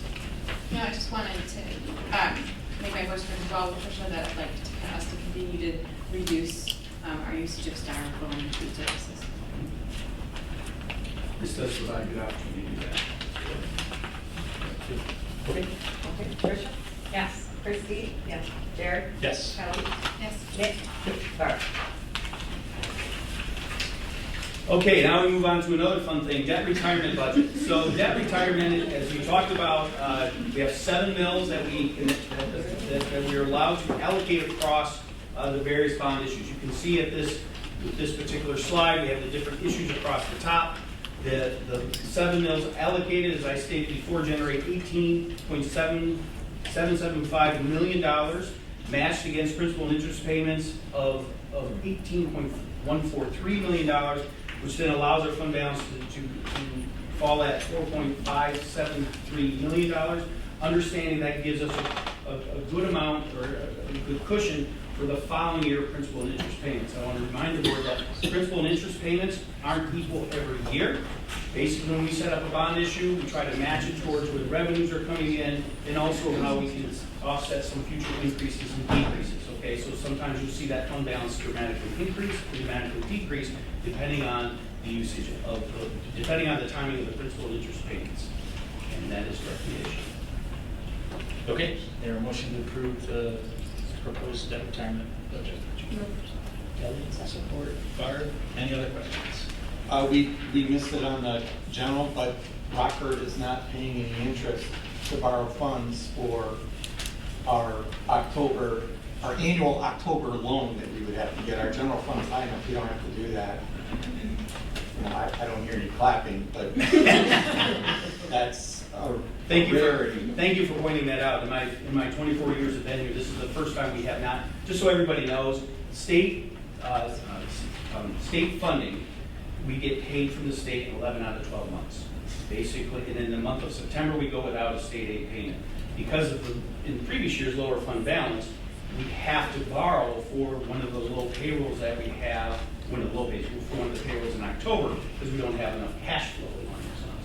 Because that's one of the advantages of building fund balance, is now we have that cash flow to cover us for that short period. Okay, so usually I'm estimating anywhere between the way that it's set up now, closer to 11%. 11.5% is that magical sort of percentage the way that it is. It could change, but this will be the first time in the 24 years that we have it. So you avoid the short-term borrowing costs? We avoid the short-term borrowing costs, which runs about $100,000. Yeah, and it was close to 3 or more when I joined the board. And yeah, it's just been a yoke around our neck for a really long time. So, not saying we'll always be there because we're not a bank. We don't like high general funds here, but this is like trying to get an amen. Thank you. Good. Anything else? Okay. Tricia? Yes. Christie? Yes. Jared? Yes. Kelly? Yes. Nick? Yeah. Barb? Yes. Then Student Activity Fund, again, this is the fundraising fund. We're looking at revising, and to be quite honest with you, this is kind of one of these things. We never know what sort of fundraising that's going to go on during the year, but essentially we're looking at total revenues of just below $1.3 million. Then moving over to what's being proposed is $1.363 million. Expenditures following along, $1.209 million, being projected to be $1.269 million, and then bringing fund balance from $978,852 to $1,064,917 for student activity. Motion to approve the activity fund, Christie. Support? Support, Tricia. Any other questions on that? Okay. Tricia? Yes. Christie? Yes. Jared? Yes. Kelly? Yes. Nick? Yep. Barb? Yes. And then the scholarship fund, same concept. We're looking at revenues actually decreasing from $65,000 to $63,800. Expenditures going from $66,000 to $64,500, and then with ending fund balance coming from $467,870, then being proposed for next year for $467,170. Motion to approve. Christy, support. Nick, any other questions? Okay. Tricia? Yes. Christie? Yes. Jared? Yes. Kelly? Yes. Nick? Yes. Barb? Yes. And next is the always exciting L4029. I got a story for this, but I'll save it for another day. L4029. So this is the document. It's obviously in your board package. It's a much different looking, more detailed document. But basically says these are the levies that we have. This is how we're going to spread it over the year. This document then goes to all the taxing entities, and they collect the monies on our behalf and then remit the monies back to us. So in summary, we're looking at for see the total levy for debt, parks and rec, non-homestead and sinking, which I've stated before. You can see the numbers there, split 50% summer collection, 50% winter collection, and ultimately once this is approved and signed, this document will then be sent to all the taxing entities to collect these taxes on our behalf. So the recommendation is to include that document as outlined in the board package. Perfect. Motion to approve. Nick? Support. Kelly, support. Any other questions? Okay. Roll call on this one too? Yes. Yeah. Tricia? Yes. Christie? Yes. Jared? Yes. Kelly? Yes. Nick? Yes. Barb? Yes. And then our district is one of the few districts in the state of Michigan that has a Parks and Rec millage, and that expires at the end of this calendar year. And so we would ask the board to approve that Parks and Rec millage renewal resolution, which we could then give to the local jurisdiction to handle voting, so that it will be on the November ballot. That's correct. So this again is the resolution is to renew at the current rate. This was a ballot proposal that was done 20 years ago. Actually, I was here when that happened, and we will get more information out to the board as we go out and campaign for this. But essentially, what the Park and Rec millage does is it provides, it basically supplements our community ed programs, provides for maintenance of some of our playground, some of the custodial costs, for use of our buildings after the 8, what I would call the normal school day hours. So there's various uses that we utilize those funds to provide for access of the public to different parts of our district. And so that will more information to come out once towards the end of summer as we go out and campaign for this particular millage, but it is a straight renewal. Okay. Motion to approve the resolution. Second. Barb supports. Any other discussion? Is this the pickleball fund? It could be, depending on, it's funny, that's a whole other story, but the pickleball, we've actually lined our North Rockford and part of East Rockford Middle School for pickleball. There was a big push to put pickleball courts in. They're not cheap. And ultimately, that group has moved to West Michigan, the place on 10 Mile, where the baseball courts, softball, and all that stuff, they're going to be putting pickleball courts back there, is my understanding. Okay? So, yeah. American Field. Yeah. Thank you. Okay. Roll call. Tricia? Yes. Christie? Yes. Jared? Yes. Kelly? Yes. Nick? Yes. Barb? Yes. Mr. Cuneo? We'll keep going. Okay, so potential land purchase resolution. This is, I've talked to building site finance about this, but where the new elementary property is, adjacent to that, we have an opportunity to buy another 2.7, just under 3 acres, additional acreage, that will help us it's a nice piece of property that will help us further incorporate and expand the potential outdoor curriculum that we are talking about, okay? For those who have been around on that property, there's 2 ponds. We own the far pond, there's a closer pond. This would encapsulate that pond. For those who haven't been to that pond, there's a ton of goldfish in there. They're all about the same size. I think during the previous camps that they had there, they emptied all their goldfish in there, but but anyway, it's just kind of interesting to see all that. But this will be sort of the environmental impact that I'm sure Mr. Rand's curriculum will talk about in the future. But anyway, what this resolution does allows for us to, delegates us to move forward as long as we do all of our due diligence that is outlined in the purchase agreement.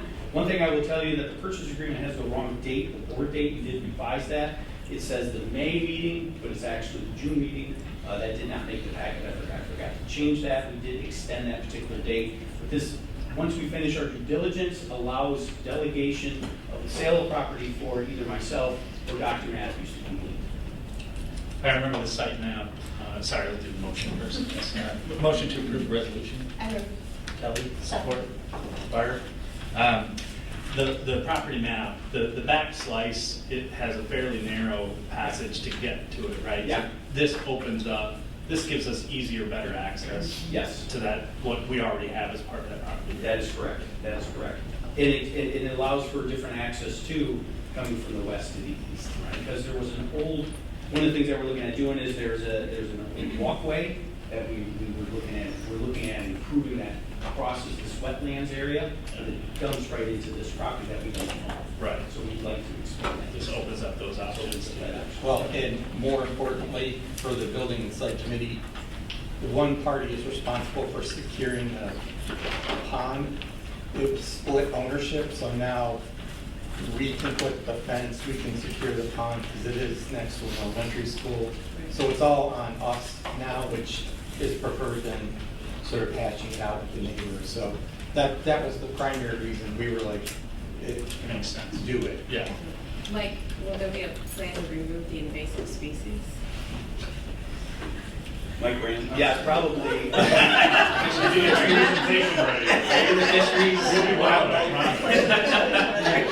Designate fisheries. Wait, is there a plan to remove the invasive species? That's yet to be. So we're doing an audit of the district right now and a strategic outdoor learning plan. So at this point we haven't got to that detail yet, but I appreciate it. We have a bass fishing team. We're looking for a bow fishing team. Like the parents will Yes. So this needs to be a resolution as well. Roll call. Roll call vote, yes. Tricia? Yes. Christie? Yes. Jared? Yes. Kelly? Yes. Nick? Yes. And Barb? Yes. Okay, thank you. Mr. Cuneo, we have Roguewood. Real brief, I just want to show, not all the board, not everybody has seen the, what we're looking at adding at Roguewood. The scope of the design, if I could ask Mr. Gulliver, oh, you guys are over here, okay. Come on up here, and do two things. I'll give you a quick overview of the design, what we're looking at, and then I'll have Mr. Gulliver, who's from our representative from OHA, talk about the bids briefly, and then have a recommendation. But essentially, this was reviewed by Building and Site in March of this year. And what we're looking at doing here is not this. There you go.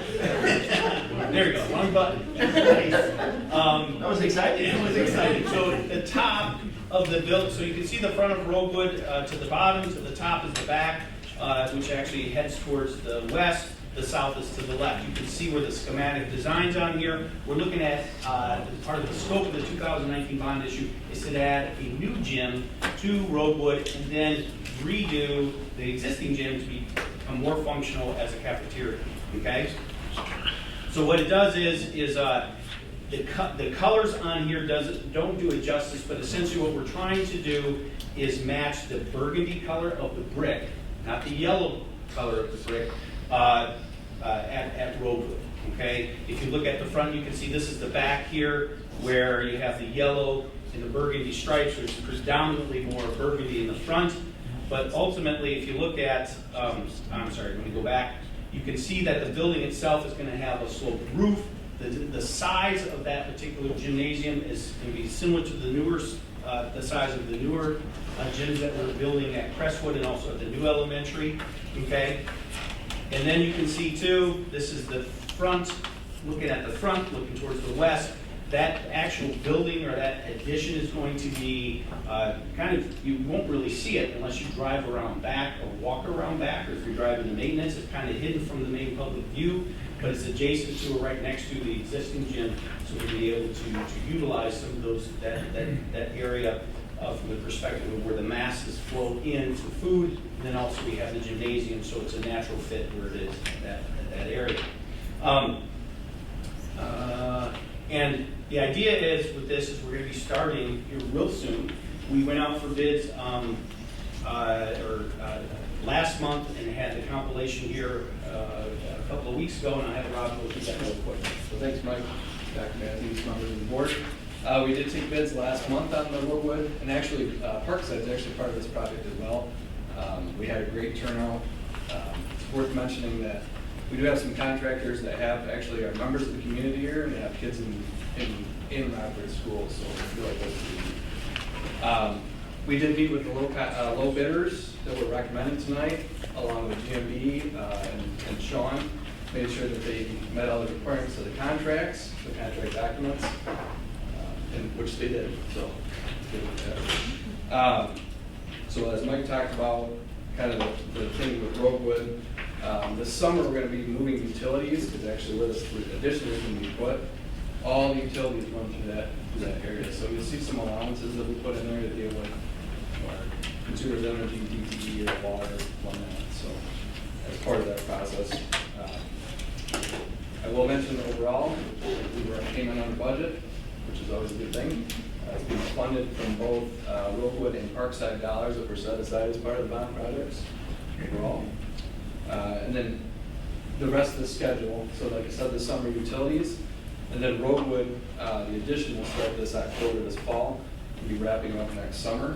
And then the same thing with Parkside, we're replacing a hearing over there that will happen next summer as well. Okay. So it was a great turnout. This is a great project to bid out because it doesn't have to take place during the summer. So we're getting some of those prime people who are coming off the summertime, and then beginning in the fall here is when we'll be able to hit it. So very good pricing as a result of that, and quite frankly, the vendors like to work with Rockford. It's been very popular in terms of the turnouts that we've had over the last few bid cycles. So we're looking at, including contingencies and fees, a total of, for both Rookwood and Parkside, $4,354,929 to be paid out of technically the 22 bond issue that was part of the 2019 budget. Okay, and that is the recommendation. And I would just like for the board to know that having bids come in under budget is unusual in this environment that we're living in. And so it's a credit to Mr. Cuneo and the team that they're able to do that. So we would ask the board to approve this bid amount, and so we can move forward with this project. Okay. Move to approve. I move. Kelly? Christie? Any other questions or discussion? I would just say there's another amen moment. You notice there's no portables in the picture anymore. Forgot about that, yeah. Which has been a strategy that we've had. It's not something we do overnight. And I think second, maybe outside of Valley View for any other building, this is not a nice to have. It is incredibly difficult for anyone who's got a child at Rookwood. There's 2 schools in one. It's very difficult to get specials in when it's related to lunch and gym, and especially in the wintertime. So, for me, this is more of a necessity, not a nice to have. And it's been a long time coming for Rookwood. So the community's been waiting for it for a while. So we're here. Okay. Anything else? Okay. All in favor, please raise your hand and say aye. Aye. Okay. Mr. Cuneo, easement at Crestwood. Crestwood. So with the addition at Crestwood, one of the things, 2 things that we're doing is one is there's a change in the bus loop that is going through, and then also we're doing some configuration with the current bus loop to better accommodate some drop-off traffic from parents and such. So that causes an easement to be encroached, because we're essentially putting a turnoff lane on the east side of the road that's essentially in front of the construction area of Crestwood. So this is just allow Kent County Road Commission easement to, because remember that ultimately that is part of the road. They'll have to plow it, those types of things. We have to maintain it, but it allows them to do different things along those lines. And for us to improve that road, this is the easement that needs to be granted. So we ask the board to approve. This is a resolution. This is a resolution, So it so this needs will a be a roll call. Okay, motion to approve the resolution. Christie moves. Support. Tricia. Any other questions or discussion? Okay. Okay. Tricia? Yes. Christie? Yes. Jared? Yes. Kelly? Yes. Nick? Yep. Barb? Yep. Then we would move to North Rockford Middle School flooring. At your places tonight was left the bid documents, and so Mr. Toomey. Yeah, I apologize for not having it over the weekend. We did have the line item, but ultimately, both North and Roadwood will take separately, but there was allowances made for the flooring, but we had to do the actual pricing of it, pricing of the flooring itself. The recommendation for North Rockford Middle School is to go through Target, which is a purchase consortium through the ISD, that the board is allowed to utilize purchase consortium instead of bids in certain cases, because the best pricing is already out there for those particular areas. So the recommendation is for Target for North Rockford Middle School for $208,988.14 to be paid from the 2023 bond issue. I've said that right, I said 22, it's 23 bond issue that was issued this past year from the 2019 votes. So we ask the board to approve this flooring for North Rockford Middle School. Okay, motion please. Nick. Kelly? Kelly supports. Any other questions? Just, is this checking, this is the last outstanding bid for North Rockford? We did everything else already, right? As far as I know, everything else is done. Yes, No, I everything remember else is done with this- that, yeah. I remember an exclusion, and I can't. I will say they're in part with, there'll be some furniture stuff that we do that we Sure, bring yeah, back yeah. for the furniture side, and also when we do the electronics, the signage and the classroom technology upgrades as well. Okay, But good. this is for infrastructure, this is it. Okay. And then finally, last thing for me. Go ahead. They have a Get vote. ahead of myself. Yep, that's all right. So we'll, the motion and seconded for the North Rockford Middle School flooring. All in favor, raise your hand, say aye. Aye. Okay, thanks. And because he's so excited, the Roadwood. Last time you hear from me tonight. So Roadwood Elementary flooring, same concept, allowances that were set aside for the expansion at Roadwood, and this again is through the ISD Consortium Target for $111,476.13. To be paid out of the 2023 fund. Motion to approve the Roadwood floor. I move. Christie? Kelly? Kelly supports. Any other questions? All in favor, raise your hand, say aye. Aye. Okay, up next, elementary math manipulatives purchase. And then we will go to Mr. Mike Graham, who's really loves the math manipulation. It was the budget. No offense. A couple things. So, as you know, earlier this year we applied for a 98C accelerated learning grant, and we had a math focus in the 98C grant application, and we were approved for that. And so one of the pieces I'm bringing to you today for purchase is student math manipulatives at the DK through 5 level. So this past year we had a professional learning experience in this room put on by our math leadership team. We introduced the idea, for elementary teachers, we introduced the idea of math manipulatives. I brought a couple here today, and our teachers just went back and were extremely excited about them. So the math manipulative concept is that you take a tangible tool and you bring abstract ideas around math to student learning. So in this instance, and this is a student version of which I also have a teacher version here, this is called a rec and rec. And so a rec and rec has 10 beads on it. They're split up into 5s. And at, say, the DK level, you might say we're going to teach students to count. So we're going to teach you to count. There's 1, there's 2, there's 3. All right?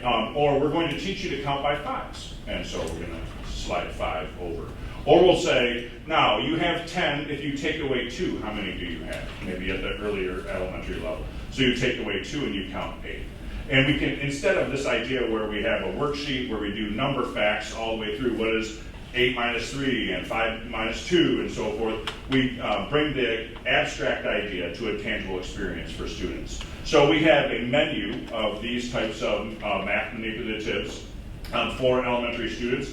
the teachers went back after the professional learning and we're extremely excited. So we've actually purchased this for students as well as the teacher version with the assistance of REA after our previous professional learning. So Maggie Thalen and her team have gone through the district and done a bit of an audit about what other types of manipulatives might be useful and align with our work. And so another example might be these base 10 blocks, right? And if we think about the idea of how the many ways we can use these, one of our areas of emphasis is fractions from time to time. And so if we say, well, if we have, and this is what I was doing over here, so I better nail it right now, right? So let's say red equals 10.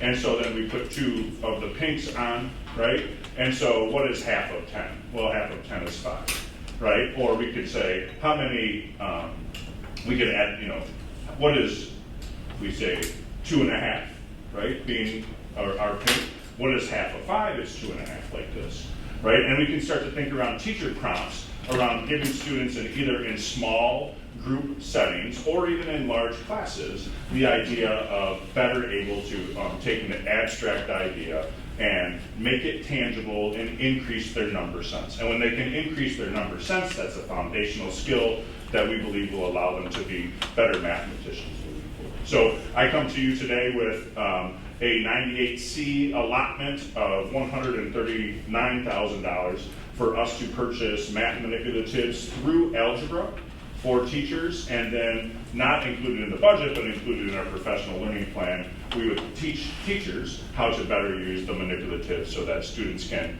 take the tangible idea or the abstract idea and make it tangible with the teaching tools. I think one of the things that the board needs to recognize is that this would not be possible except for Mr. Ram and his team being willing to go through the process of applying for this 98C learning grant from the state of Michigan. Not every district in the state was able to do that. Not every district in the state took the time to do that. And so this amount of money, $139,000, is not money that's coming from our general fund. It's money coming from a grant that we got from the state. And the only way that was possible is Mr. Ram and his team took the time to do that. So I'm very appreciative of that. Thank you. Thank you. So motion to approve purchase of math manipulatives. I heard Kelly first and support. I do support. Christy supports. Any other questions or discussion? I just want to comment that we covered this in the curriculum meeting. This is such a great way to kind of visualize and experience math tactily, and I think it's a really exciting initiative for our classrooms. The teachers are excited too. So. And this is in use in some classrooms today, but this will bring it to all. Yeah, so we did start, and there was great energy, and this is really to kind of be an expansion and then to our professional learning. So. Just a quick question. So have you already started implementing some of the stuff that you already have, or? We have, yeah. So in this past year, I think that's where the momentum came to want more.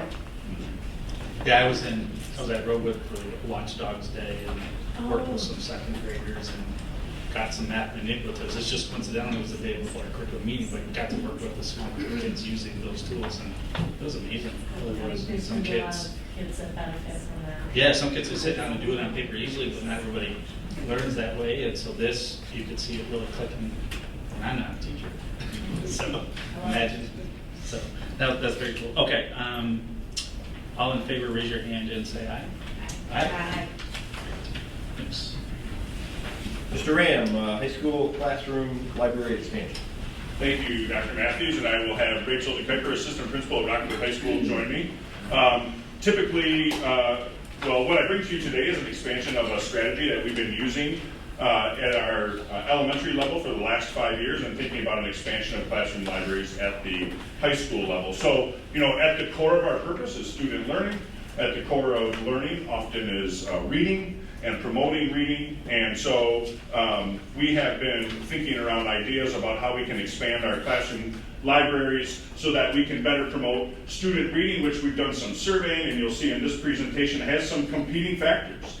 And so given the society in which we live in today, we felt that it was most important to be transparent with how the classroom libraries work and what the motivation is. And so we'll share with you a little bit about the history of classroom libraries, and then Rachel will talk a little bit about the high school piece moving forward. So first of all, you see that these are a large collection of books in most instances at the secondary level, these are in English or ELA classrooms. And so they are supplemental reading pieces in which we will give students the opportunity to read maybe texts that are not necessarily associated with the overall study curriculum, but rather to just benefit in the enjoyment of reading, not only to increase engagement, but also thinking around the idea of learning around other content areas. So again, you see that our classroom libraries provide this kind of fingertip access in the classroom, if you will, to texts that might be more highly engaging. You know, in the instance of the high school work right now, we have a real focus on the classics, right? And the classics are important, but there might be also other opportunities for students to read in addition to the classics, and these perhaps could, you know, engage students in that way. It's a choice type of reading opportunity for students. Oftentimes you think about how students might be more beneficial or be more engaged in reading if their friend says, I read this book and it was really cool. It might sound right now like, I saw this Netflix movie and it was really cool. Okay, however, it would be great if we said, you know, I read this book, it was really cool. I think even today in our examples of excellence, you heard the student say that she got Harry Potter from a classroom experience, and that made her reading of that book so enjoyable. And so I think those are some of the pieces that we're chasing. Just we know the great benefits of reading for enjoyment, but also there's competing factors. Sometimes it's student cell phones right now. Sometimes it's the video age, right? I have 2 kids, and oftentimes it's, you know, the idea of social media or Instagram versus picking up a book. And so, you know, kind of showing them some of that value is what some of our hope is here as well too. And then again, you see the learning benefits. When we read, we increase our overall content exploration and knowledge significantly. Our vocabulary goes up, and of course, we have many other benefits outside of just what even the one simple book might do. So we know that there's a lot of benefits. We think about how they might, how these classroom libraries are used and could be used moving forward. You see that we have some independent reading opportunities, so students could come to class and they could have perhaps the book, let's say they're studying historical fiction, and they might want to consider a different text, or maybe they have a passion area. I know my son got into World War II really heavy when he was in middle school, and you know the teacher said, well, if you like this book, you might really like this book about World War II airplanes, right? And so there is some high engagement in that respect. So that was something he chose to do and follow those independent reading opportunities. When we look at our ELA standards, we know that we have literacy standards, nonfiction standards, technical reading standards, and so they support that work as well too. And students can benefit from book talks from those that are teaching or even their peers. I think about the idea that you'd see a common practice. You know, if someone is reading a book in the class that might be very cool or advantageous, maybe the teacher carves out a moment to say, is anybody reading anything great right now? And maybe a student sponsors that idea that says, I'm reading this and this is why I like it. That might get another student to say, oh, I get a book. You know, a little bit more so than a whole class novel study and so forth. So again, you see some of our different content areas in which we look at how those classroom libraries support reading across them as well. So just a little bit of the history in our district. And classroom libraries are very popular reading strategy or supporting reading strategy across classrooms. In our district, we implemented in 2013 for DK through 5th grade, where they exist today. In 2018, we moved to the middle school. 2 years ago, in 21, we implemented them in 7th and 8th grade. And we're proposing today, with your approval, that we would start 2023 by supporting the instruction at the 9-12 level, specifically in the English classrooms with classroom libraries. Rachel's going to talk to you a little bit about what the journey has been to get here with the teachers, and then we'll wrap it up with a price tag and then any other questions that you have. Okay. Thank you, Mike. Thank you, Dr. Matthews. Thank you, board, for your time today. I am the library lady. I always come to you with requests for more books, whether it's a mobile library that feels which launched today and sell it to other kids, or in this case, expanding classroom libraries to the high school level. So I've got a unique lens into this whole process. I was an elementary classroom teacher when we adopted classroom libraries in 2013, and I can honestly say there was no greater impact I saw in my classroom than those libraries. It totally changed the culture of our literacy block and how kids talked about books. And the collection was way better than the ones that I've been picking up at garage sales for the last 15 years because they were high interest, they were engaging texts. Students were able to relate to them. And so that gave me a really neat perspective to think, okay, what does this look like at the high school level? And so when I started talking with high school teachers, I was so excited that they had the same beliefs that many of us in the room have about access to books. And the fact is, our kids aren't going to the library every day, but they do step foot into a classroom every single day. So we can provide them access to books that they want to read every single day, and then we can provide time for them to actually do the reading. We're going to see some really great things happen. We're blessed with a 71-minute class period at the high school, so we can really carve out time every single day for kids to make choices about what they read. There's a place for the classics, but we also think there's a place for student choice. And there's a lot of research around the impact of that reading choice. So I know one of the teachers said, if you build it, they will come. And I really think that's what's going to happen. If we put these libraries in place in our classrooms, we're going to have kids start talking about books. It won't be just teachers facilitating the conversation, but students having those conversations. So it's actually a really exciting thing to see expand to the high school level. We certainly value our teacher input. They had some strong beliefs about the power of these classroom libraries, but we also lean heavily on Common Core state standards, our curriculum department, our librarians in our district, because they are the experts in the field. And we learned very quickly that our collections needed to be primarily nonfiction. Not necessarily informational nonfiction, because that can become outdated quite quickly, but redefining what nonfiction is. Is it narrative nonfiction, or memoirs, or biographies, or travel journals? And making sure that we're providing kids access to books that are current as well. The most important, though, input we got was from our students. And I don't know, I died a little inside when I looked at some of the data around students and how much they read. So we surveyed, I think it was over 600 students at the high school and over 100 at the freshman center. And it was shocking to see that most of our students read only one book a year for enjoyment. We kind of followed up with like, okay, why is it? We're like, well, 0 wasn't an option. So like, kick me while I'm down. That hurts my heart. But I also can say as a parent of high schoolers, it's true. The last time some of my students read a book for enjoyment, because they chose to do so, was in elementary, because they had classroom libraries. And so my high school student that graduated and is at Calvin this year, she said, Mom, I haven't read a book for enjoyment since 5th grade. And that's just not acceptable, right? We want our kids reading for enjoyment because we know if they're reading, they're thinking, and we want them to be able to read and be critical thinkers beyond high school as well. The other thing that we really thought about is what students want to read. I know what I like to read. That doesn't necessarily correlate with what Dr. Matthews likes to read. So we did some surveying of our students, and we saw realistic fiction was not a surprise. They want to read about the life of high schoolers, something they can relate to. But then there were things that were surprises, fantasy and mysteries, and we knew graphic novels. They're also the most expensive books to buy, so when we're doing our budgeting, we thought about that. But it was just really great to think, okay, as we're going through this process, what do kids want to read? Because we don't want these books sitting on shelves. We want them being read by our students. We had quite a process. Mike mentioned this is not new. We've done this at the elementary level and at the middle school level. So as we're choosing books, what is our criteria? And we have some different purposes for our book choices, choice reading versus a book club versus a novel study. But then also, what is the educational impact of those choices, and how are we going to use those texts? So we kind of put each title through a pretty intense framework, so to speak, selection criteria, and had to ask ourselves some tough questions. And there were things that we talked about, okay, you might have this bias or that perspective, right? But we had to stick to our selection criteria. And led to some really powerful conversations amongst our English teachers. I think we had 12 or 13 participate in choosing the books, which was really great. The process itself, browsing different book lists, we leaned heavily on what some of the experts said. We leaned heavily on our student surveys.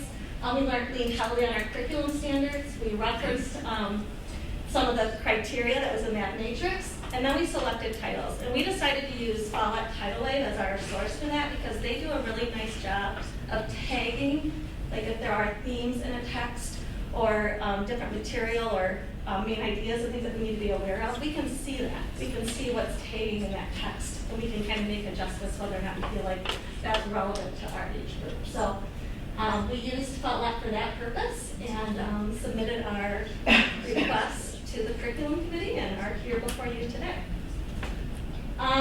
So we have a little dramatic, I like this. Okay, so we have different types of libraries that are going to be in our classrooms. We have core libraries, which really are for choice reading. We said, 250 to 300 titles were ideal. And those are going to be on shelves in classrooms, and teachers might book talk it. Dr. Matthews might come in and do a first chapter Friday with students. Board members, you're welcome to come in and do first chapter Fridays with students to kind of inspire our readers. But those are primarily for that independent choice reading time. We do have electives that are taught at the high school: contemporary lit, sports lit, multicultural lit. We wanted to make sure we had collections of books that could support the standards being taught in those elective classes.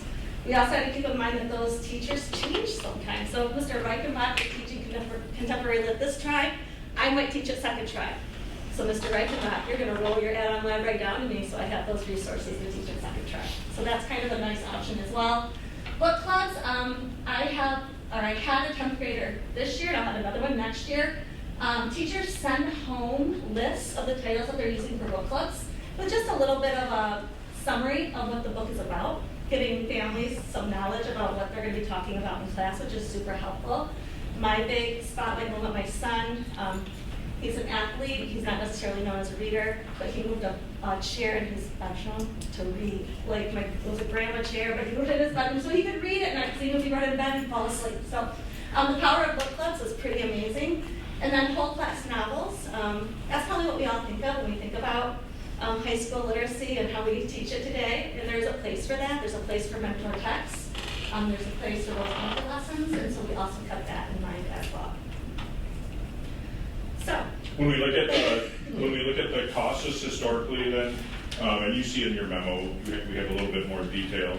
But if we look at the historical costs, then you can see that we would be proposing about a $200,000. I believe in your memo it's about $215,000 one time to support the 912 libraries. And that again is for those core classrooms with the add-ons as well too. It supports about 350 books per library, and so that have gone through that process. So if that was approved, then we would go and do some communication in our ordering as well, and then next fall be able to be, not only follow with the professional learning plan for our teachers, but then communicate with families about this new strategy in the classroom. So the recommendation tonight is for us to move forward with classroom libraries in the ELA classrooms at the high school 9 through 12 for a recommended total of about $215,340. Okay, motion to approve.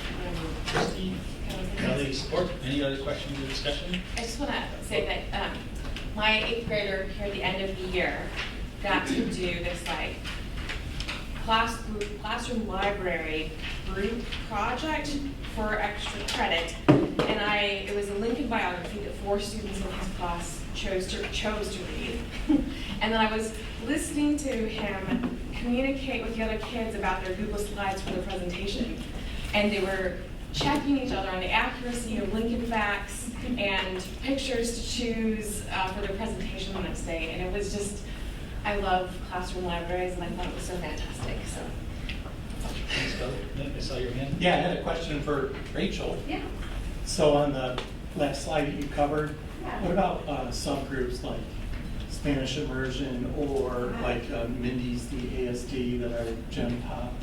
Are there selections for those? So we do have an add-on library for our resource group population specifically. So like for those kids that need multi-level so coaches. Yep, it's in there. Okay. Yep. Great. In Spanish we have talked about, and that's something that maybe that would carry over to our Spanish classrooms, having libraries there at some point. It's not written in the English one though. So. Okay, so they're not, are they in here? No. No? Okay, so stay tuned. Stay tuned. And then Barb? Yeah, Rachel. Yes. This way. You know how much I respect you. Yes. You had my son in Yes. elementary school. Yes. Your husband was my son's basketball coach for many years. Yes, he was. Your kids are adorable and you have a wonderful family. Yes. And I probably think you know that there's some problem with some pornography in the school. Yeah. And because of that, I have huge trust issues. Mhm. So I'm really torn that I'm struggling with this. So I just want you to know when I vote, it has nothing to do with you. Okay, great, thank you. Anyone else? Okay. We moved and seconded. It's time to vote. Raise your hand and say aye if you vote yes. Aye. All opposed? Say no. One opposed. Okay. Thank you. I'm sorry? Oh, I thought you said, no, I said one opposed. Yep. Okay. Moving on. 17, Schools of Choice, 105C resolution. That was. Oh, no, we took that off the agenda. Yes, thank you. Okay. So up next is old business. As was mentioned in our committee report earlier by Christy, the policy committee regrouped last week to look at the feedback from various trustees on our new board operating procedures document. And so the revised draft was included in our packet. I probably just want to reiterate, get to the right spot here, some of what was said earlier. You know, this is a best practice that was recommended by the MASB. So we had a training session in January. This was a topic of discussion then. We see it as a useful tool to help us function at a high level. We are a relatively new board, and we've had some time to get to know one another better. We want to formalize some of our norms to help keep us all on the same page. It's, as Christy said, it's a supplement to our bylaws to provide us with a helpful guidepost. That's really all it is. We mentioned this last month. It's intended to be a living, breathing document, so we'll review it at least annually. I do want to thank the policy committee for taking this on, so Christy and Tricia, as well as Dr. Matthews and Corey for your input and guidance along the way. It's very helpful. It was mentioned earlier too, next month we'll have our MASB expert back again in our July meeting to talk to us some more about board norms, roles and responsibilities, and those sorts of things. So this is moving us in the direction of continuing to try to just formalize a little bit and strengthen a little bit how we see ourselves working together and operating and functioning as a board. So with that, I'll ask for a motion to approve the operating procedures. Kelly moves in support. Christy, and then questions or discussion? What? Well, first, thanks to the committee for kind of doing all the work just as a committee. You know, I wish we could sit together a few more times and talk about this. That's, you know, there are a lot of edits that were taken. You know, there are a lot of other things that were had input from Dr. Matthews and I, and you know, I saw a couple other comments, but I thank you for doing those edits. I think, you know, with the way, the capricious nature in which norms were treated in the January meeting, I'm glad to see that, you know, we've reset and we're going to use norms. Despite the fact that they may not have been written down, you know, there are full cultures that pass their traditions and norms down verbally. And, you know, I was, you know, quite upset in January that they were dismissed so summarily. Hopefully in the future now, you know, that these things won't be. I think specifically, I'm really happy with a lot of the edits that, you know, everything I said was considered. I think I'm most disappointed in the board member building department liaison visits. To be frank, I feel targeted somewhat with these. I've asked the district if I've had any issues in the past about overstepping my board responsibilities and going to buildings, and I'm just there to serve the staff and teachers. So, you know, I do take umbrage with some of the things in there. I think overall, you know, there are tools in the toolbox of a board to manage, let's say, some extreme, you know, showing up every day or whatever. But there are a couple bullet points in there that I just don't agree with at all. Like, you know, I can't think of a district, and I've asked some around us. I can't think of a district that, has the board president notified if you're gonna go to a building. I just find that to be a little bit a step too far. Again, it's not a burn it down issue for me, but it is, I take a little bit personally.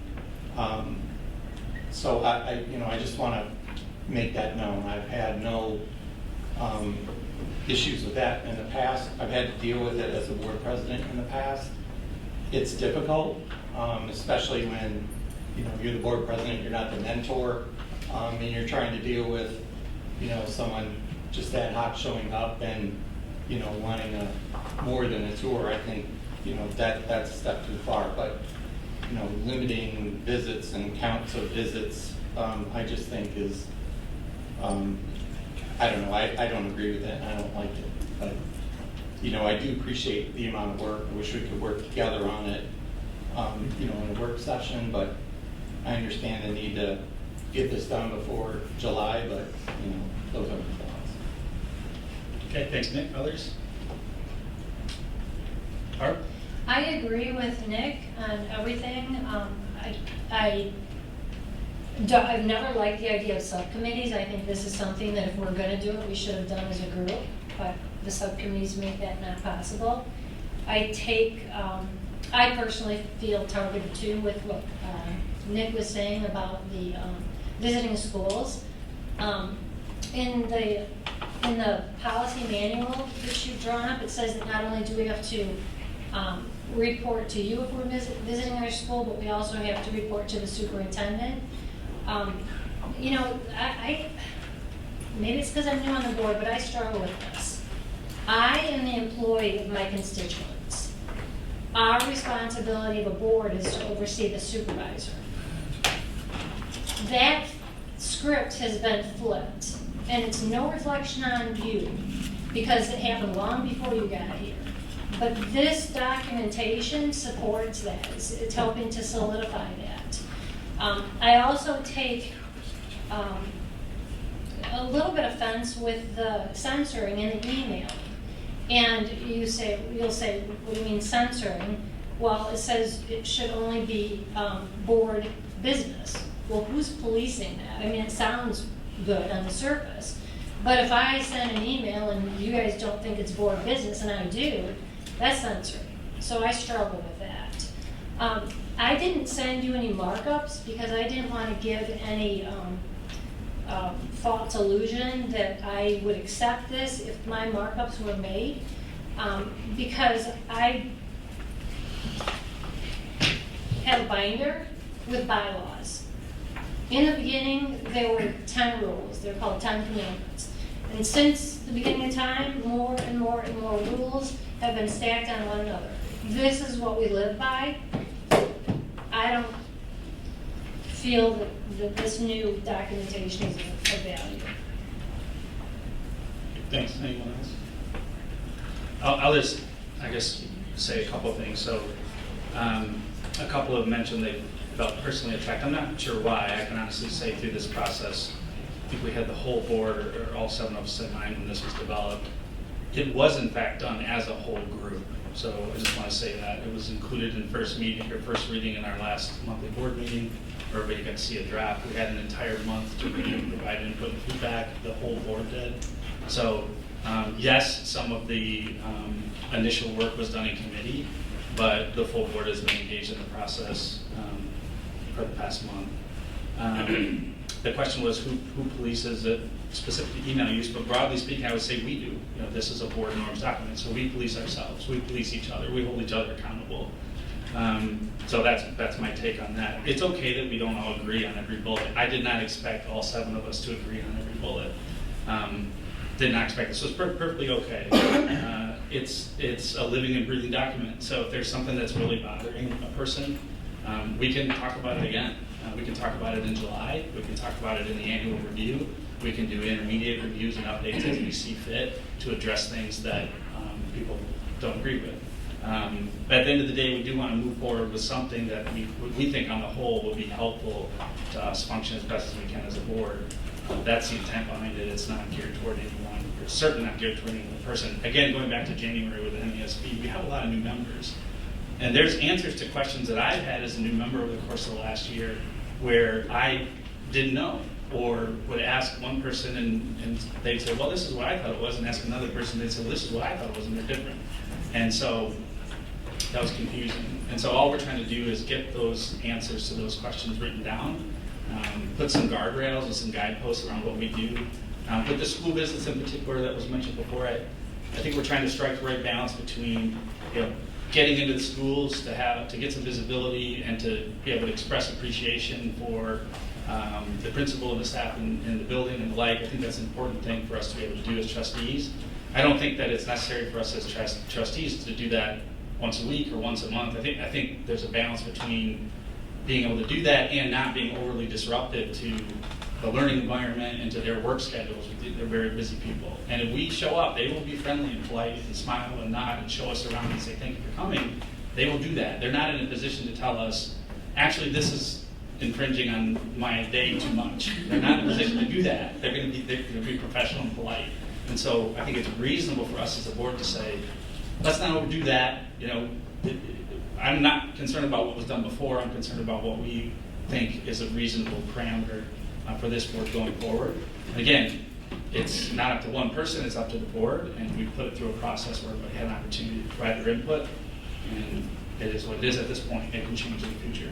Anyone else? Can I? Yep, go ahead. I think when you consider school visits, to some extent, there is a demonstration of respect when we give a building, an administrator a heads up. And I have no way of knowing what's going on in every school every day.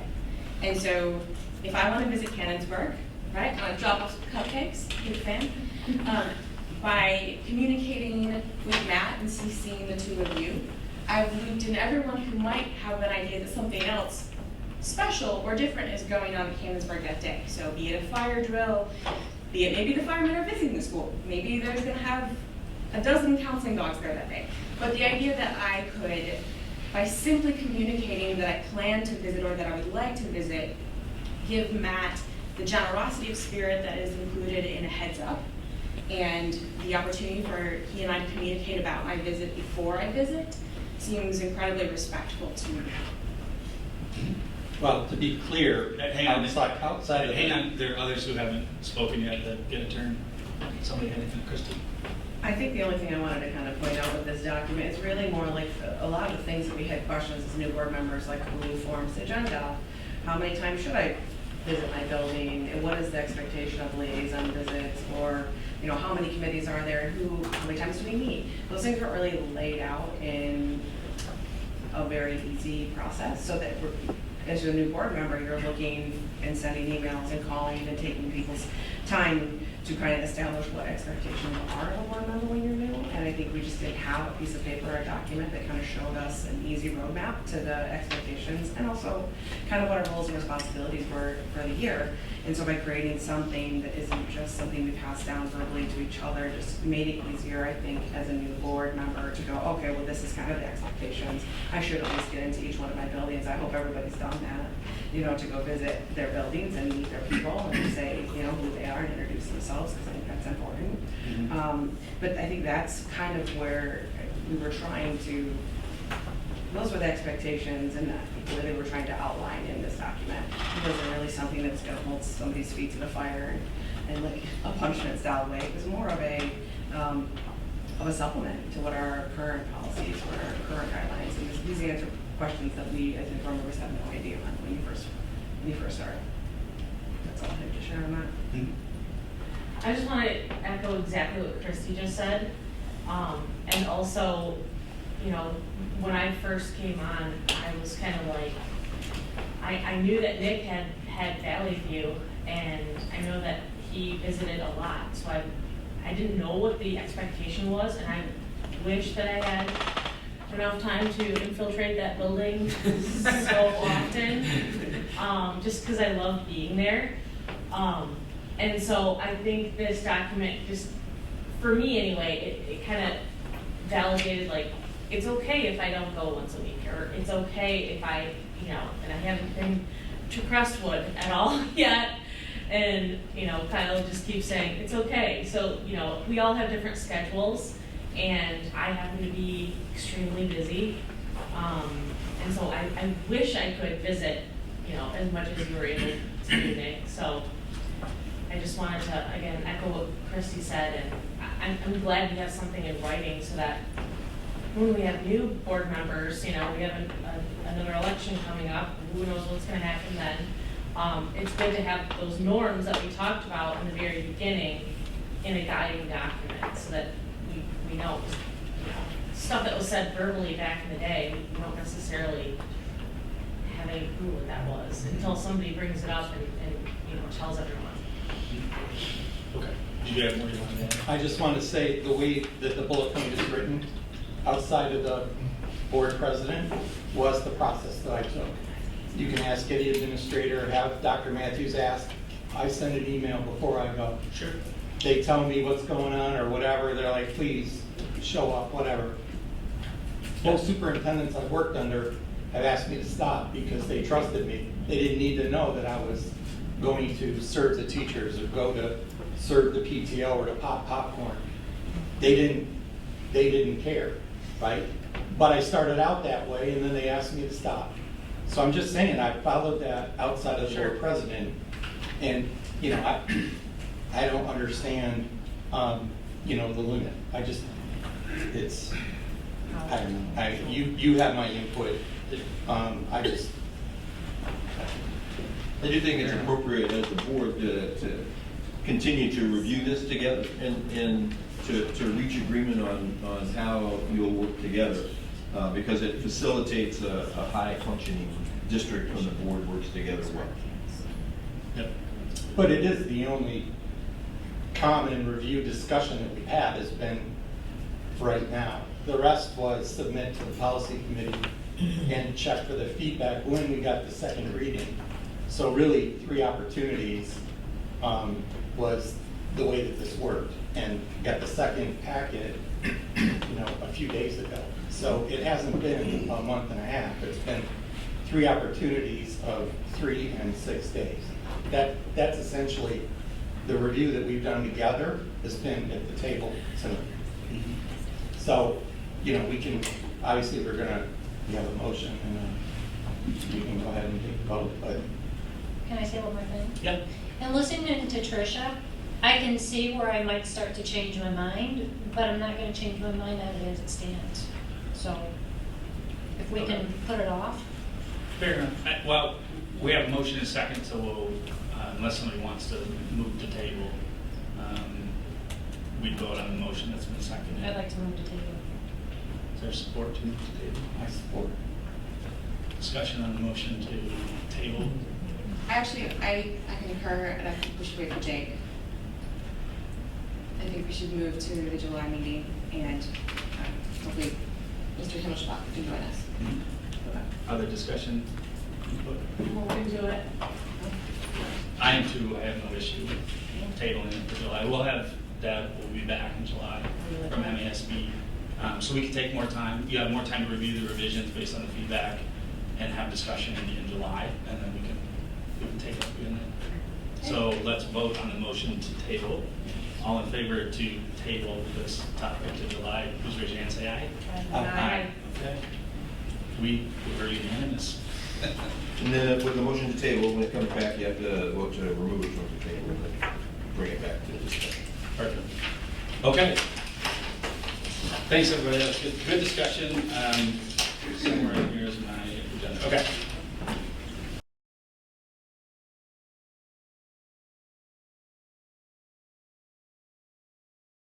So we're on to recognition of visitors and hearing people present.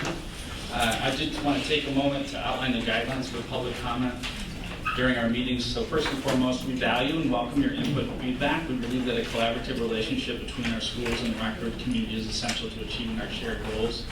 Public comment at the board meeting is intended to give the Rockford community an opportunity to address the board on issues in the Rockford Public Schools. At our meetings, the board and individual board members will not directly respond to comments or questions that arise during the public participation portion of the meeting. If a follow-up is needed, the superintendent will contact the speaker for additional insight or to provide clarification. To ensure everyone has an opportunity to be heard, we ask you limit your comments to 3 minutes. This helps accommodate as many people as possible and ensure everyone has an equal opportunity to express their views. Please be respectful in your comments and refrain from using inappropriate language or engaging in personal attacks. We want to create an environment where everyone feels comfortable expressing their opinions without fear of retribution or harassment. We encourage you to provide constructive feedback and suggestions for improvement. Your comments can help us to identify areas where we can improve our schools and better serve our students and families. Thank you for taking the time to share your thoughts with us. We appreciate your engagement and look forward to working together to ensure that our schools continue to be a source of pride for our community. Lastly, public comment at our board meetings is one way to provide feedback and suggestions. It is certainly not the only way. Those who prefer other means to communicate can do so via email, through the district website, by calling the superintendent's office, just to name a few. Okay, we had a few folks sign up to speak tonight, starting with Helen Brinkman. Where would you like me? Right up here. By Mr. Hoster. Yeah, All perfect. right. Thank you for this opportunity. I'm the person who filed the FOIA, and I just wanted to give you an opportunity to understand that my request is more than just a request for documents. I want you to understand that the documents I'm seeking are to show that you've complied with the state revised school code in regards to the books in the library. The documents I've received so far do not show compliance. There is, in Michigan, a felony, a 2-year felony for distributing sexual content to minors. You individually and as a board are exempt from prosecution under that statute, civilly or criminally, if you comply with the state revised code. But if you have not, you personally and collectively as a board may become liable. So I want you to understand that the revised school board, the revised school code requires that these books do not promote sexual activity. In fact, it requires that abstaining from sodomy is an appropriate lifestyle. That has not been shown. It has not been shown that the parents have been notified about the content of the books, and it has not been shown that that there is the content or their opt-out. It has not been shown that your library has not been promoting them. You have not provided the name. I'm not requesting the names of the students. I want the ages of the students that have checked these books out. The parents were provided a notice that they could look at the books in the library, but it does not say the content of the books had sexually explicit matter. So you're in violation. You should also know that violation of this code affects and removes your state funding. We've learned here tonight that that's 75% of your budget. So as far as your personal liability, criminal liability, the state board's liability, your funding, I need the documents. Now, either you can provide me and vote to give me those documents if they exist. You've denied them, one, saying they don't exist for some items, and two, you say that you'd have to create them. You don't have to create a library record, and you don't have to create a public birth notice to the parents. So I'm asking you to consider those items with your lawyer. Thank you. Okay, up next is Brenda Wadarsky. Brenda. Can I stand here or do you want me to go up there? Either way. Okay. I do want to say thank you to the board members for standing up for going into our public schools with our children. I have owned and operated huge daycare centers, and I encouraged parents not to notify me when they were dropping in to tour. I said, I want you to see us how we really are. And especially in the past 3 years as to what has happened in our schools. And like I said, I ask for my kids' forgiveness every day for trusting our elected officials and what is put into our classrooms and what being shamed for stuff. This is just absolutely insane that an elected official needs permission or needs to ask to get into a building. Give me a break. What are you trying to hide? Monitoring someone and watching and observing someone doesn't take someone's time. Just like I said, if I was busy teaching on the floor or I was giving one of my teachers a break, the parents, I'm like, I'll be with you in 10 or 15 minutes. You're welcome to walk around. So stop there. I wasn't able to attend the meeting last month, but I do want to say, woe to those who call evil good and good evil, who put darkness for light and light for darkness, and who call bitter for sweet and sweet for bitter. I addressed the board through an email about an email that was sent out by our superintendent about a shooting. And many of the parents probably don't read the emails that come through. I did. I read it 1 time, 2 times, 3 times. I'm like, there's no way that a parent, yet alone our public leader, wouldn't address the hate crime involved and offer condolences to these families, but only addressed a culture issue. Now, as a parent, everybody should hate evil. And not once were condolences offered to those families of the vicious hate crime that were shot down because of their Christian beliefs. The only thing our superintendent cared about was creating a culture. And I had to read it 3 times. Are you kidding me? Are you kidding me? Someone that purposely does a hate crime, plans it out, and you don't even offer condolences for those families going through the hate, vicious crime of a planned attack from a mental illness. It's a mental illness, anybody to plan a hate crime. Mental illness comes in many different shapes and sizes, from your food, from your family, to what you eat, what you watch on TV, porn. Those are mental illnesses to be addressed in many different ways. Address the trauma that might have happened in their lives. Address God. But thank you, the 2 board members, for standing up for us parents. Up next is Dwayne Gritter.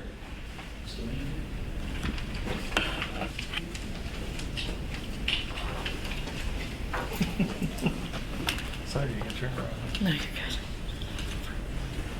I want to say, I'm happy, you started the clock before you even started talking. Start the clock over. Sir, continue on. We'll give you 5 more seconds. If you How need about it. 20 more seconds? There you go. Thank you so much, whoever's running the clock, you're doing the right thing. So I want to say thank you. This is the first board meeting I've been at. I've attended at least 30 board meetings of this board in the last 3.5 years. This is the first time I've seen any amount of communication between the board members.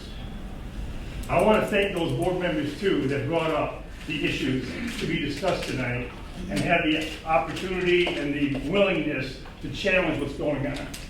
Speaking to the fact of these board norms, I'm going to ask the board, I don't know, I'm going to have to send a FOIA, I guess, because you don't answer my questions when I ask them in public. I'm going to ask the board to provide me with a copy of those so-called board norms. I've never heard of them before. I've read every single policy you got. We've gone through this before with you guys. I've read every single one of your policies. I understand them. But you guys don't. You admitted that to me last year when you were going to vote for them. Speaking of policies, during the May meeting of this board, I asked 3 specific questions. Each of them was relative to policy regarding speaking at a board meeting such as this. We know the policy committee can answer the questions that I've asked because they stated recently that they have gone over that particular policy and we've made no changes. Obviously, they have reviewed it and they said they made no changes. They understood it and recommended it with no changes to be made. We know the board recently voted to approve those policies as well. Everybody on this board voted to approve those policies. So I'm asking you, certainly someone on this board can answer those 3 questions. You all know those 3 questions. They're in the video from last month. Take a minute, go look at them. Those 3 questions are very simple questions. Any one of you should be able to answer them based on the fact that you've reviewed those policies and you've also voted to accept them. I don't believe that you would have approved them otherwise, would you? If so, in that May meeting, I referenced several instances throughout the board policies, like I said, I've read them all, where you guys indicate that your intention and willingness to work with the community, the parents, the others, and taxpayers throughout. However, I question the sincerity. Do you truly want to work with us? Any of you? I just heard another person mention that they've sent emails and you haven't responded to them either. I asked those 3 questions in the previous meeting right here publicly in front of the community. I also followed up with emails to remind you all that I'd asked you and I was expecting an answer. Each of you had, I said I followed up again. I'm still waiting to get an answer to my questions. Anybody here, every single one of you, including some of your admins, know that that email is there, but none of you have responded to me. Excuse me, I've got 1 response, but the answers were never given. I don't understand why you guys can't answer emails. That's directed at you, sir. The president of this board. You too. You're smiling. You think it's funny. I sent you an email last week, Thursday. Personal attack. Time's up. I sent you said I was going to get the time. I sent you an email last week, Thursday. Time's up. You have not responded yet. Nobody on this board Now has you're up. responded. You're way out of order now. You need to sit down. You need to You need to sit respond down. to your You're way out of community. order. You need to You sit need to down. respond to your You community. need to sit down, or I'm going to ask you to leave. Up next is Chris Crandall.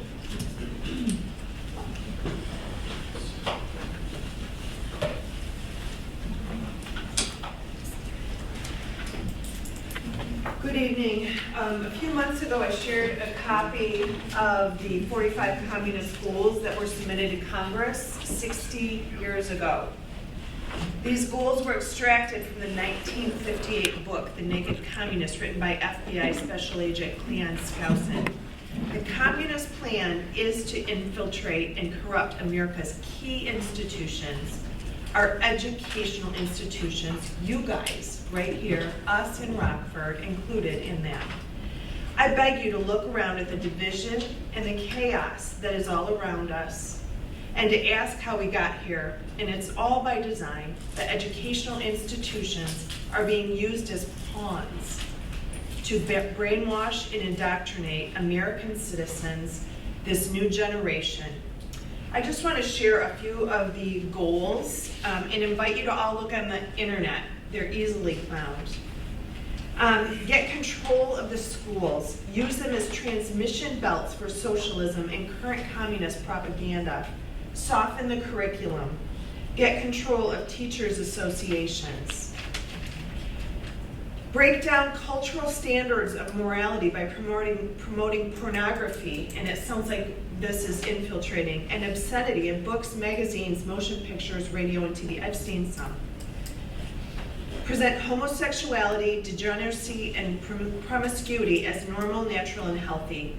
Infiltrate the churches and replace revealed religion with social religion, and that's what we see today. Discredit the Bible and emphasize the need for intellectual maturity, which does not need a religious crutch.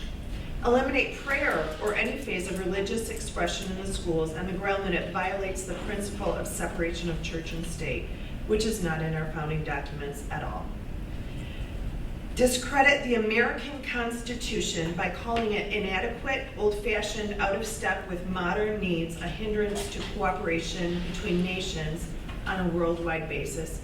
I've heard one of your very exceptional graduates tell me that it's, and others, the Constitution's just out of date. Discredit the American founding fathers, present them as selfish aristocrats who had no concern for the common man. For the sake of the students in this district, and now I'm a grandma, for my grandkids and the future posterity, I pray that you'll consider the ideologies that have infiltrated over the past 60 years. Schools are not what they were 60 years ago. This was submitted to Congress. You can look at it online. The communists have slowly and steadily eroded our society. Their stated plan is to take over America without ever firing a shot. We need courageous men and women to take a stand against these ideologies. And as school board members, I'm imploring you to do this. Thank you. Okay, last on our agenda is our superintendent remarks. Dr. Matthews. Thank you, Mr. Folsom. I would like to thank our community for their support this year. We have had a variety of meetings throughout the course of the year. Excuse me. I emailed a request to speak. So did I. I don't know what's happening with your email, but I emailed that yesterday. And I emailed mine before 7 a.m. this morning. What's your name? Mine? Charlie Yeah. Curtis. I am not seeing an email. I'm not saying you didn't send one, so don't take it like that. And I'm Sandy Santo, and I emailed mine before 7 a.m. this morning. Did you email them directly to me? Or Whatever the... Whatever the email was. Yeah, whatever the email is, and it said submitted. I think we have 6 minutes, don't we? Well, what I can offer is I'd be happy to stick around after we adjourn and talk with you each one-on-one for a few minutes, and then I'd be glad to relay your message to the full board. I can stick around too. Happy to accommodate that tonight. It's not early, but I'd be happy to stay for a few minutes and speak with each of you. Yeah, we'll stick around. Okay. Okay, and then we'll figure out what happened with the website submission, and if something needs to be fixed there, we'll fix it. Yeah. Okay? Okay, sorry, go ahead. That's okay. We apologize that those weren't seen, and we'll figure out what happened through the website. I'd just like to thank our community for support this year. We've had a variety of monthly meetings, inter-school advisory. Last fall we had cookies with the superintendent. In the winter we had our Developing Healthy Kids. And those meetings continue to demonstrate that we're doing a great job with our schools and trying to meet the needs of our students within our schools. There's lots of things that are going on in society. Lots of things impact the success of our students in our schools, and it is appreciated when our community participates in the variety of events that we have to get some feedback. I'd also like to thank our teaching, support, and administrative staff for the work they did this year. As you can see with our Examples in Excellence program tonight, our staff worked very hard to develop the academic and social skills of our students and really work hard to create students who will be good citizens in our community. And I would also additionally like to express my appreciation. This is ending my first year as superintendent here in the district, and I've been welcomed this year, and I'm deeply appreciative of the welcome that I've been given. So that's my remarks this evening. Thank you, Dr. Matthews. And with that, we are adjourned. Thank you, everybody.